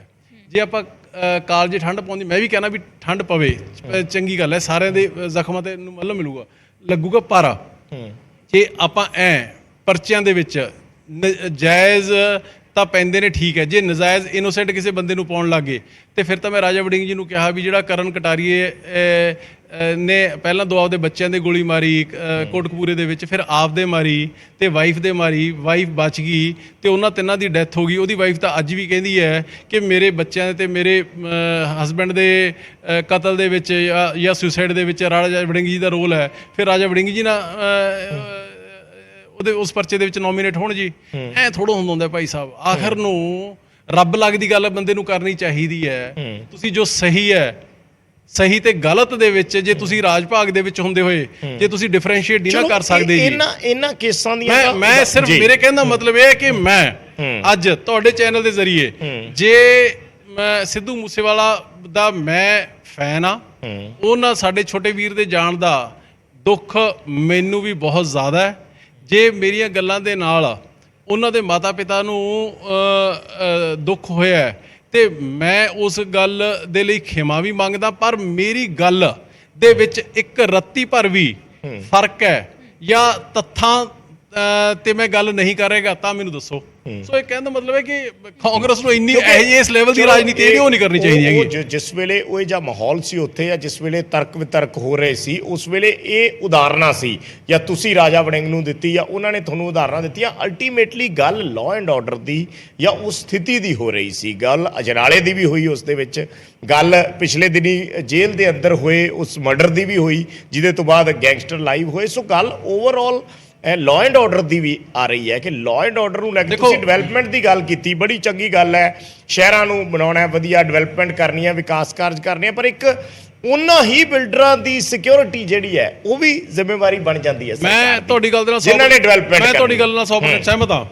ਹੁਣ ਅੱਜ 1 ਸਾਲ ਹਜੇ ਹੋਇਆ ਭਗਵੰਤ ਮਾਨ ਜੀ ਨੂੰ ਮੁੱਖ ਮੰਤਰੀ ਬਣਿਆ, ਜੀ ਜਿਨਨੇ ਚਾਹੇ ਗੈਂਗਸਟਰਾਂ ਦੀ ਆਪਾਂ ਗੱਲ ਕਰ ਲਈਏ, ਗੈਂਗ ਕਲਚਰ ਦੀ ਗੱਲ ਕਰ ਲਈਏ, ਜਿਹਨੇ ਵਾਰਦਾਤਾਂ ਦੀ ਗੱਲ ਕਰ ਲਈਏ, ਮੈਂ ਤੁਹਾਡੇ ਜ਼ਰੀਏ ਪੁੱਛਣਾ ਚਾਹੁੰਦਾ ਕਿ ਇਹ ਸਾਰੇ ਦੇ ਸਾਰੇ ਭਗਵੰਤ ਮਾਨ ਜੀ ਤੇ ਉਹਨਾਂ ਦੀ ਸਰਕਾਰ ਨੇ 1 ਸਾਲ ਚ ਪੈਦਾ ਕਰਤੇ। ਆਪਾਂ ਆਰਪੀਜੀ ਅਟੈਕ ਹੋਇਆ ਮੁਹੱਲੀ ਦੇ ਵਿੱਚ ਇੰਟੈਲੀਜੈਂਸ ਹੈਡਕੁਆਟਰਸ ਤੇ, ਜੀ ਜੀ ਆਰਪੀਜੀ ਰਾਕਟ ਲਾਂਚਰ ਹੈ। ਅੱਤਵਾਦ ਦੇ ਦਿਨਾਂ ਦੇ ਵਿੱਚ ਵੀ ਰਾਕਟ ਲਾਂਚਰ ਪੰਜਾਬ ਦੇ ਅੱਤਵਾਦੀਆਂ ਕੋਲ ਸੀ ਨਹੀਂ, ਉਹ ਰਾਕਟ ਲਾਂਚਰ ਦੀ ਫੈਕਟਰੀ ਬਣਾਉਣ ਦੀ ਰਾਕਟ ਲਾਂਚਰ ਬਣਾਉਣ ਦੀ ਮਨਜ਼ੂਰੀ ਹੈ ਜਿਹੜੀ ਉਹ ਭਗਵੰਤ ਮਾਨ ਜੀ ਨੇ ਪੰਜਾਬ 'ਚ ਦੇਤੀ। ਆਇਆ ਕਿੱਥੋਂ ਆਇਆ ਉਹ? ਆਇਆ ਤਾਂ ਇੰਟਰਨੈਸ਼ਨਲ ਬਾਰਡਰ ਦੇ ਥਰੂ ਹੈ। ਇੰਟਰਨੈਸ਼ਨਲ ਬਾਰਡਰ ਦੀ ਜ਼ਿੰਮੇਵਾਰੀ ਕਿਹਦੀ ਹੈ ਜੀ? ਸੈਂਟਰਲ ਗਵਰਨਮੈਂਟ ਦੀ। ਉਹਦੇ ਬਾਰੇ ਕੋਈ ਗੱਲ ਨਹੀਂ ਕਰਦਾ ਕਿਉਂਕਿ ਡਰਦੇ ਨੇ ਸਾਰੇ ਉਧਰੋਂ। ਜੇ ਆਪਾਂ ਪ੍ਰਦੀਪ ਪ੍ਰੇਮੀ ਦੇ ਮਰਡਰ ਦੀ ਗੱਲ ਕਰ ਲਈਏ, ਜੇ ਆਪਾਂ ਸਿੱਧੂ ਮੂਸੇ ਵਾਲੇ ਭਰਾ ਦੇ ਸਾਡੇ ਵੀਰ ਦੇ ਮਰਡਰ ਦੀ ਗੱਲ ਕਰ ਲਈਏ, ਉਧਰੋਂ 80% ਜਿਹੜੇ ਕਾਤਲ ਨੇ ਉਹ ਹਰਿਆਣੇ ਦੇ ਵਿੱਚੋਂ ਉੱਠ ਕੇ ਆਉਂਦੇ ਨੇ, ਬੀਜੇਪੀ ਰੂਲਡ ਸਟੇਟ ਦੇ ਵਿੱਚੋਂ 15 18 ਸਾਲ ਦੇ ਮੁੰਡੇ ਨੇ, ਬੱਚੇ ਨੇ। ਬਰੀਡਿੰਗ ਗਰਾਊਂਡ ਤਾਂ ਗੈਂਗਸਟਰ ਪੈਦਾ ਕਰਨ ਵਾਲਾ ਗਰਾਊਂਡ ਤਾਂ ਹਰਿਆਣਾ ਬਣਿਆ ਪਿਆ ਹੈ, ਤੇ ਵਾਰਦਾਤ ਆ ਕੇ ਪੰਜਾਬ ਦੇ ਵਿੱਚ ਕਰ ਜਾਂਦੇ ਨੇ ਤੇ ਬਦਨਾਮੀ ਸਰਕਾਰ ਦੀ। ਉਹ ਨੇ ਇਹਨਾਂ ਚੋਂ ਅੱਧੇ ਜਿਨ੍ਹਾਂ ਦਾ ਅੱਜ ਤੱਕ ਪੰਜਾਬ ਪੁਲਿਸ ਕੋਲੇ ਕੋਈ ਕ੍ਰਿਮੀਨਲ ਟਰੈਕ ਰਿਕਾਰਡ ਹੀ ਨਹੀਂ ਹੈਗਾ। ਹੁਣ ਇਹ ਕਿਵੇਂ ਤੁਹਾਨੂੰ ਇਹ ਲੱਗਦਾ ਕਿ ਤੁਹਾਨੂੰ ਇਹ ਲੱਗਦਾ ਕਿ ਇਹਨਾਂ ਘਟਨਾਵਾਂ ਦੇ ਨਾਲ ਸਰਕਾਰ ਨੂੰ ਅਸਥਿਰ ਕਰਨ ਦੀ ਕੋਸ਼ਿਸ਼ ਕੀਤੀ ਜਾ ਰਹੀ ਹੈ? ਡੈਫੀਨਿਟਲੀ। ਹੋਰ ਕੀ ਹੋ ਰਿਹਾ ਜੀ? ਤੁਸੀਂ ਸਾਰੇ ਇੱਕੋ ਹੀ ਟੋਨ ਦੇ ਵਿੱਚ ਲੱਗੇ ਹੋਏ ਨੇ, ਚਾਹੇ ਕਾਂਗਰਸ ਹੈ, ਚਾਹੇ ਬੀਜੇਪੀ ਹੈ, ਚਾਹੇ ਅਕਾਲੀ ਦਲ ਹੈ। ਸਾਡੇ ਨਾਲੋਂ ਵੱਧ ਇਸ 1 ਸਾਲ ਨਾਲੋਂ ਵੱਧ ਜਿਹੜੀਆਂ ਵਾਰਦਾਤਾਂ ਨੇ ਉਹ ਪਿਛਲੀਆਂ ਸਰਕਾਰਾਂ ਦੇ ਵਿੱਚ ਹੁੰਦੀਆਂ ਰਹੀਆਂ ਨੇ। ਆ ਪਿਛਲੇ 1.5 ਸਾਲ ਪਹਿਲਾਂ ਵਿਧਾਨ ਸਭਾ ਦੇ ਵਿੱਚ ਜੋ ਕਾਂਗਰਸ ਵਾਲੇ ਤੇ ਅਕਾਲੀ ਦਲ ਵਾਲੇ ਜੱਗੂ ਭਗਵਾਨਪੁਰੇ ਦੇ ਲਿੰਕਾਂ ਦੀਆਂ ਤੇ ਉਹਦੀਆਂ ਰਿਸ਼ਤੇਦਾਰੀਆਂ ਦੀਆਂ ਤੇ ਉਹਨਾਂ ਦੀਆਂ ਲਿਹਾਜ਼ਾਂ ਦੀਆਂ ਗੱਲਾਂ ਕਰਦੇ ਸੀਗੇ, ਉਹ ਕੋਈ ਵਿਧਾਨ ਸਭਾ ਦੇ ਵਿੱਚ ਹੋਣ ਵਾਲੀਆਂ ਗੱਲਾਂ ਸੀਗੀਆਂ ਜੀ। ਸਾਡੇ 1 ਸਾਲ ਦੇ ਵਿੱਚ ਸਾਡਾ ਕੋਈ ਵਿਰੋਧੀ ਵੀ ਉਂਗਲ ਚੱਕ ਕੇ ਕਹਦੇ ਵੀ ਕਿਸੇ ਗੈਂਗਸਟਰ ਦਾ ਜਾਂ ਕਿਸੇ ਮਾਫੀਏ ਦਾ ਜਾਂ ਕਿਸੇ ਡਰੱਗ ਮਾਫੀਏ ਦਾ ਕਿਸੇ ਫਲਾਣੇ ਆਮ ਆਦਮੀ ਪਾਰਟੀ ਦੇ ਐਮਐਲਏ ਜਾਂ ਮੰਤਰੀ ਨਾਲ ਲਿੰਕ ਹੈ, ਉਂਗਲ ਤਾਂ ਕਰਕੇ ਦਿਖਾਉਣ, ਕਰ ਨਹੀਂ ਸਕਦੇ ਹੈਗੇ। ਸੋ ਮੇਰੇ ਕਹਿਣ ਦਾ ਮਤਲਬ ਇਹ ਹੈ ਕਿ ਇਹ ਠੀਕ ਹੈ, ਅਸੀਂ ਤਾਂ ਅੱਜ ਸਾਲ ਭਰ ਹੋ ਗਿਆ, ਕੰਡੇ ਨੇ ਜਿਹੜੇ ਉਹ ਪਿਛਲੀਆਂ ਸਰਕਾਰਾਂ ਦੇ ਜਿਹੜੇ ਬੀਜੇ ਹੋਏ ਕੰਡੇ ਨੇ ਅਸੀਂ ਤਾਂ ਉਹ ਚੁਗਣ ਲੱਗੇ ਹੋਇਆ। ਹੁਣ ਜੇ ਆਪਾਂ 1 ਦਿਨ ਦੇ ਵਿੱਚ ਹੀ ਕਹਿ ਦਈਏ ਵੀ 1 ਦਿਨ ਦੇ ਵਿੱਚ ਹੀ ਸਾਰਾ ਸਫਾਇਆ ਹੋ ਜਾਊਗਾ, ਨਾ। ਕੈਂਸਰ ਹੈ, ਕੈਂਸਰ 1 ਦਿਨ ਮੱਲਮ ਪੱਟੀ ਨਾਲ ਜਾਂ ਡਿਸਪਰਿਨ ਦੀ ਗੋਲੀ ਨਾਲ ਦੂਰ ਨਹੀਂ ਹੁੰਦਾ ਜੀ। ਉਹਦੇ ਵਾਸਤੇ ਲੰਬਾ ਇਲਾਜ ਚੱਲਦਾ ਹੈ, ਤਕਲੀਫ ਦੇ ਇਲਾਜ ਵੀ ਹੁੰਦਾ ਹੈ, ਕੀਮੋ ਵੀ ਲੱਗਦੇ ਨੇ, ਤਾਂ ਕੈਂਸਰ ਖਤਮ ਹੁੰਦਾ। ਇਸ ਤਾਂ ਕੈਂਸਰ ਨਿਬੇੜਨ ਲੱਗੇ ਹੋਏ ਆ। ਲੇਕਿਨ ਉਸ ਦੇ ਜਦੋਂ ਅਸੀਂ ਹੱਲ ਦੀ ਗੱਲ ਕਰਦੇ ਹਾਂ, ਜਿਵੇਂ ਤੁਸੀਂ ਕਿਹਾ ਕਿ ਅਸੀਂ ਨਿਬੇੜਨ ਦੇ ਵਿੱਚ ਲੱਗੇ ਹੋਏ ਹਾਂ, ਅਸੀਂ ਲਾਅ ਐਂਡ ਆਰਡਰ ਨੂੰ ਠੀਕ ਕਰਨ 'ਚ ਲੱਗੇ ਹੋਏ ਹਾਂ, ਭਾਵੇਂ ਉਹ ਕਿਸੇ ਵੀ ਤਰੀਕੇ ਦੇ ਨਾਲ ਹੋ ਰਿਹਾ ਹੋਵੇ। ਜਿਵੇਂ ਤੁਸੀਂ ਕਿਹਾ ਕਿ ਡਾਵਾਂਡੋਲ ਕਰਨ ਦੀ ਪੰਜਾਬ ਸਰਕਾਰ ਨੂੰ ਕੋਸ਼ਿਸ਼ ਹੋ ਰਹੀ ਹੈ, ਲੇਕਿਨ ਅਜਨਾਲਾ ਦੇ ਵਿੱਚ ਘਟਨਾ ਵਾਪਰਦੀ ਹੈ, ਪੁਲਿਸ ਦੇ ਉੱਤੇ ਇੱਕ ਤਰੀਕੇ ਨਾਲ ਹਮਲਾ ਹੁੰਦਾ ਹੈ, ਲੇਕਿਨ ਉਸ ਤੋਂ ਬਾਅਦ ਕੋਈ ਐਕਸ਼ਨ ਉਸ ਮਾਮਲੇ 'ਚ ਉਸ ਤਰੀਕੇ ਦਾ ਦੇਖਣ ਨੂੰ ਨਹੀਂ ਮਿਲਦਾ, ਜਿਸ ਨੂੰ ਲੈ ਕੇ ਵਾਰ-ਵਾਰ ਸਵਾਲ ਉੱਠ ਰਹੇ ਨੇ। ਬਿਆਨ ਤੇ ਬਹੁਤ ਆਏ ਨੇ ਕਿ ਐਕਸ਼ਨ ਹੋਏਗਾ, ਕਰਾਂਗੇ। ਦੇਖੋ ਇਸ ਤਰ੍ਹਾਂ ਕੀ ਸੋਚ ਰਹੀ ਹੈ ਸਰਕਾਰ? ਦੇਖੋ ਇਸ ਤਰ੍ਹਾਂ ਜੀ, ਇੱਕ ਅੰਗਰੇਜ਼ੀ ਦੀ ਕਹਾਵਤ ਹੈ, to win a war sometimes you have to lose battles. ਜੰਗ ਜਿੱਤਣ ਦੇ ਲਈ ਤੁਹਾਨੂੰ ਕਈ ਵਾਰੀ ਲੜਾਈਆਂ ਹਾਰਨੀਆਂ ਪੈਂਦੀਆਂ ਹੁੰਦੀਆਂ ਨੇ। ਜੇ ਉਸ ਦਿਨ ਇਹ, ਮੈਂ ਤਾਂ ਸਲੂਟ ਕਰਦਾ ਉਹਨਾਂ ਸਾਡੇ ਪੁਲਿਸ ਵਾਲੇ ਵੀਰਾਂ ਨੂੰ ਜਿਨ੍ਹਾਂ ਨੇ ਸਿਰ ਤੇ ਕਿਰਪਾਨਾਂ ਤੇ ਡਾਂਗਾ ਖਾ ਲੀਆਂ, ਪਰ ਸ੍ਰੀ ਗੁਰੂ ਗ੍ਰੰਥ ਸਾਹਿਬ ਜੀ ਦੀ ਬੇਅਦਬੀ ਹੈ ਜਿਹੜੀ ਉਹ ਨਹੀਂ ਹੋਣ ਦਿੱਤੀ ਹੈਗੀ। ਇਹ ਸਵਾਲ ਤਾਂ ਉਹਨਾਂ ਨੂੰ ਕਰਨਾ ਬਣਦਾ ਹੈ ਕਿ ਗੁਰੂ ਗ੍ਰੰਥ ਸਾਹਿਬ ਜੀਆਂ ਨੂੰ ਪਵਿੱਤਰ ਥਾਂ ਤੇ ਗੁਰੂ ਘਰ ਦੇ ਵਿੱਚ ਜਾਂ ਕਿਸੇ ਚੰਗੀ ਧਾਰਮਿਕ ਪਵਿੱਤਰ ਥਾਂ ਤੇ ਰੱਖ ਕੇ ਉਹ ਤੋਂ ਉਹਨੂੰ ਨਤਮਸਤਕ ਹੋਣਾ ਚਾਹੀਦਾ ਹੈ, ਜਾਂ ਇਕੱਠਾਂ ਬੱਠਾਂ ਦੇ ਵਿੱਚ ਤੇ ਇਹੋ ਜਿਹਾ ਜਿੱਥੇ ਲੱਗਦਾ ਹੋਵੇ ਮਾਹੌਲ ਖਰਾਬ ਹੋ। ਫੈਸਲੇ ਦੀ ਉਡੀਕ ਹੈ, ਜਥੇਦਾਰ ਅਕਾਲ ਤਖਤ ਸਾਹਿਬ ਹੋਰਾਂ ਨੇ ਲੈਣਾ, ਕਮੇਟੀ ਨੇ ਰਿਕਮੈਂਡੇਸ਼ਨ ਦਿੱਤੀ ਹੈ। ਸਵਾਲ ਇਹ ਹੈ ਵੀ ਜੇ ਉਸ ਦਿਨ ਸਪੋਜ਼ ਪੁਲਿਸ ਐਕਸ਼ਨ ਕਰ ਦਿੰਦੀ, ਐਕਸ਼ਨ ਦਾ ਰਿਐਕਸ਼ਨ ਜੇ ਪੁਲਿਸ ਹੀ ਕਰ ਦਿੰਦੀ, ਤੇ ਫਿਰ ਕਿਤੇ ਵੀ ਜੇ ਬੇਅਦਬੀ ਹੋ ਜਾਂਦੀ, ਫਿਰ ਸਾਰੇ ਪੰਜਾਬ ਦੇ ਵਿੱਚ ਮਾਹੌਲ ਤਣਾਅਪੂਰਨ ਇਸ ਕਰਕੇ ਖਰਾਬ ਹੋ ਜਾਂਦਾ ਕਿ ਗੁਰੂ ਗ੍ਰੰਥ ਸਾਹਿਬ ਦੀ ਬੇਅਦਬੀ ਹੋ ਗਈ। ਮੇਰੇ ਕਹਿਣ ਦਾ ਮਤਲਬ ਇਹ ਹੈ, ਜਿਹੜੀ ਮੈਂ ਤੁਹਾਨੂੰ ਗੱਲ ਕਹੀ ਹੈ, let me be very clear, ਕੋਈ ਇੰਡੀਵਿਜੂਅਲ A ਹੋਵੇ, B ਹੋਵੇ, C ਹੋਵੇ, ਕੋਈ ਲਾਅ ਐਂਡ ਆਰਡਰ ਤੋਂ ਉੱਪਰ ਨਹੀਂ ਹੈਗਾ, ਕੋਈ ਕਾਨੂੰਨ ਤੋਂ ਉੱਪਰ ਨਹੀਂ ਹੈਗਾ।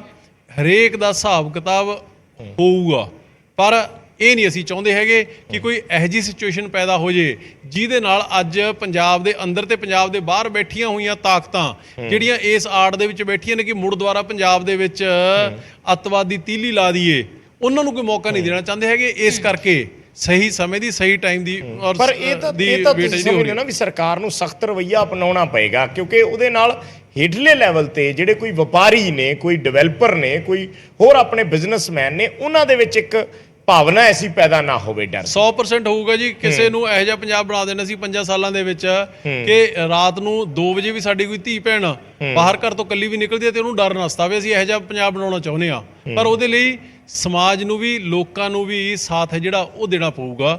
ਔਰ ਇਹੋ ਜਿਹੇ ਜਿਹੜੇ ਐਲੀਮੈਂਟ ਨੇ, ਠੀਕ ਹੈ ਨਾ, ਜਿਹੜੇ ਪੰਜਾਬ ਨੂੰ ਦੇ ਵਿੱਚ ਮੁੜ ਕੇ ਦੁਬਾਰਾ ਅੱਗ ਲਾਉਣਾ ਚਾਹੁੰਦੇ ਨੇ, ਪੰਜਾਬ ਦਾ ਮਾਹੌਲ ਖਰਾਬ ਕਰਨਾ ਚਾਹੁੰਦੇ ਨੇ, ਇਹਨਾਂ ਨੂੰ ਪੰਜਾਬ ਦੇ ਲੋਕਾਂ ਨੂੰ ਵੀ ਨਕਾਰਨਾ ਪਊਗਾ। ਐਗਜ਼ੈਕਟਲੀ। ਅੱਛਾ, ਤੁਹਾਡੇ ਕੋਲ ਰੀਨਿਊਏਬਲ એનર્ਜੀ ਦਾ ਵੀ ਡਿਪਾਰਟਮੈਂਟ ਹੈ ਤੇ ਇਸ ਵਾਰ ਜੇ ਅਸੀਂ ਕੇਂਦਰ ਸਰਕਾਰ ਦੀ ਵੀ ਗੱਲ ਕਰੀਏ ਤਾਂ ਬਜਟ ਦੇ ਵਿੱਚ ਗ੍ਰੀਨ ਤੇ ਬਹੁਤ ਫੋਕਸ ਹੋਇਆ, ਗ੍ਰੀਨ એનર્ਜੀ ਦੇ ਉੱਤੇ। ਇਸ ਨੂੰ ਲੈ ਕੇ ਕੀ ਕੁਝ ਪੰਜਾਬ ਸਰਕਾਰ ਕਰ ਰਹੀ ਹੈ? ਕਿਉਂਕਿ ਮੇਰੇ ਯਾਦ ਹੈ ਕਿ ਤੁਹਾਡਾ ਪੋਲੀਟੀਕਲ ਕਲੀਅਰੈਂਸ ਤੁਹਾਨੂੰ ਨਹੀਂ ਮਿਲੀ ਸੀ ਜਦੋਂ ਤੁਸੀਂ ਇੱਕ ਟ੍ਰਿਪ ਤੇ ਜਾਣਾ ਸੀ ਹਾਈਡਰੋਜਨ, ਗ੍ਰੀਨ ਹਾਈਡਰੋਜਨ ਨੂੰ ਲੈ ਕੇ। ਉਸ ਦਿਸ਼ਾ ਦੇ ਵਿੱਚ ਕੀ ਕੁਝ ਹੋ ਰਿਹਾ? ਦੇਖੋ, ਇਸ ਤਰ੍ਹਾਂ ਕਿ ਪੰਜਾਬ ਦੇ ਵਿੱਚ ਨਿਊ ਐਂਡ ਰੀਨਿਊਏਬਲ એનર્ਜੀ ਦੇ ਜਿਹੜੇ ਸਕੋਪ ਹੈ ਉਹ ਬਹੁਤ ਹੈ।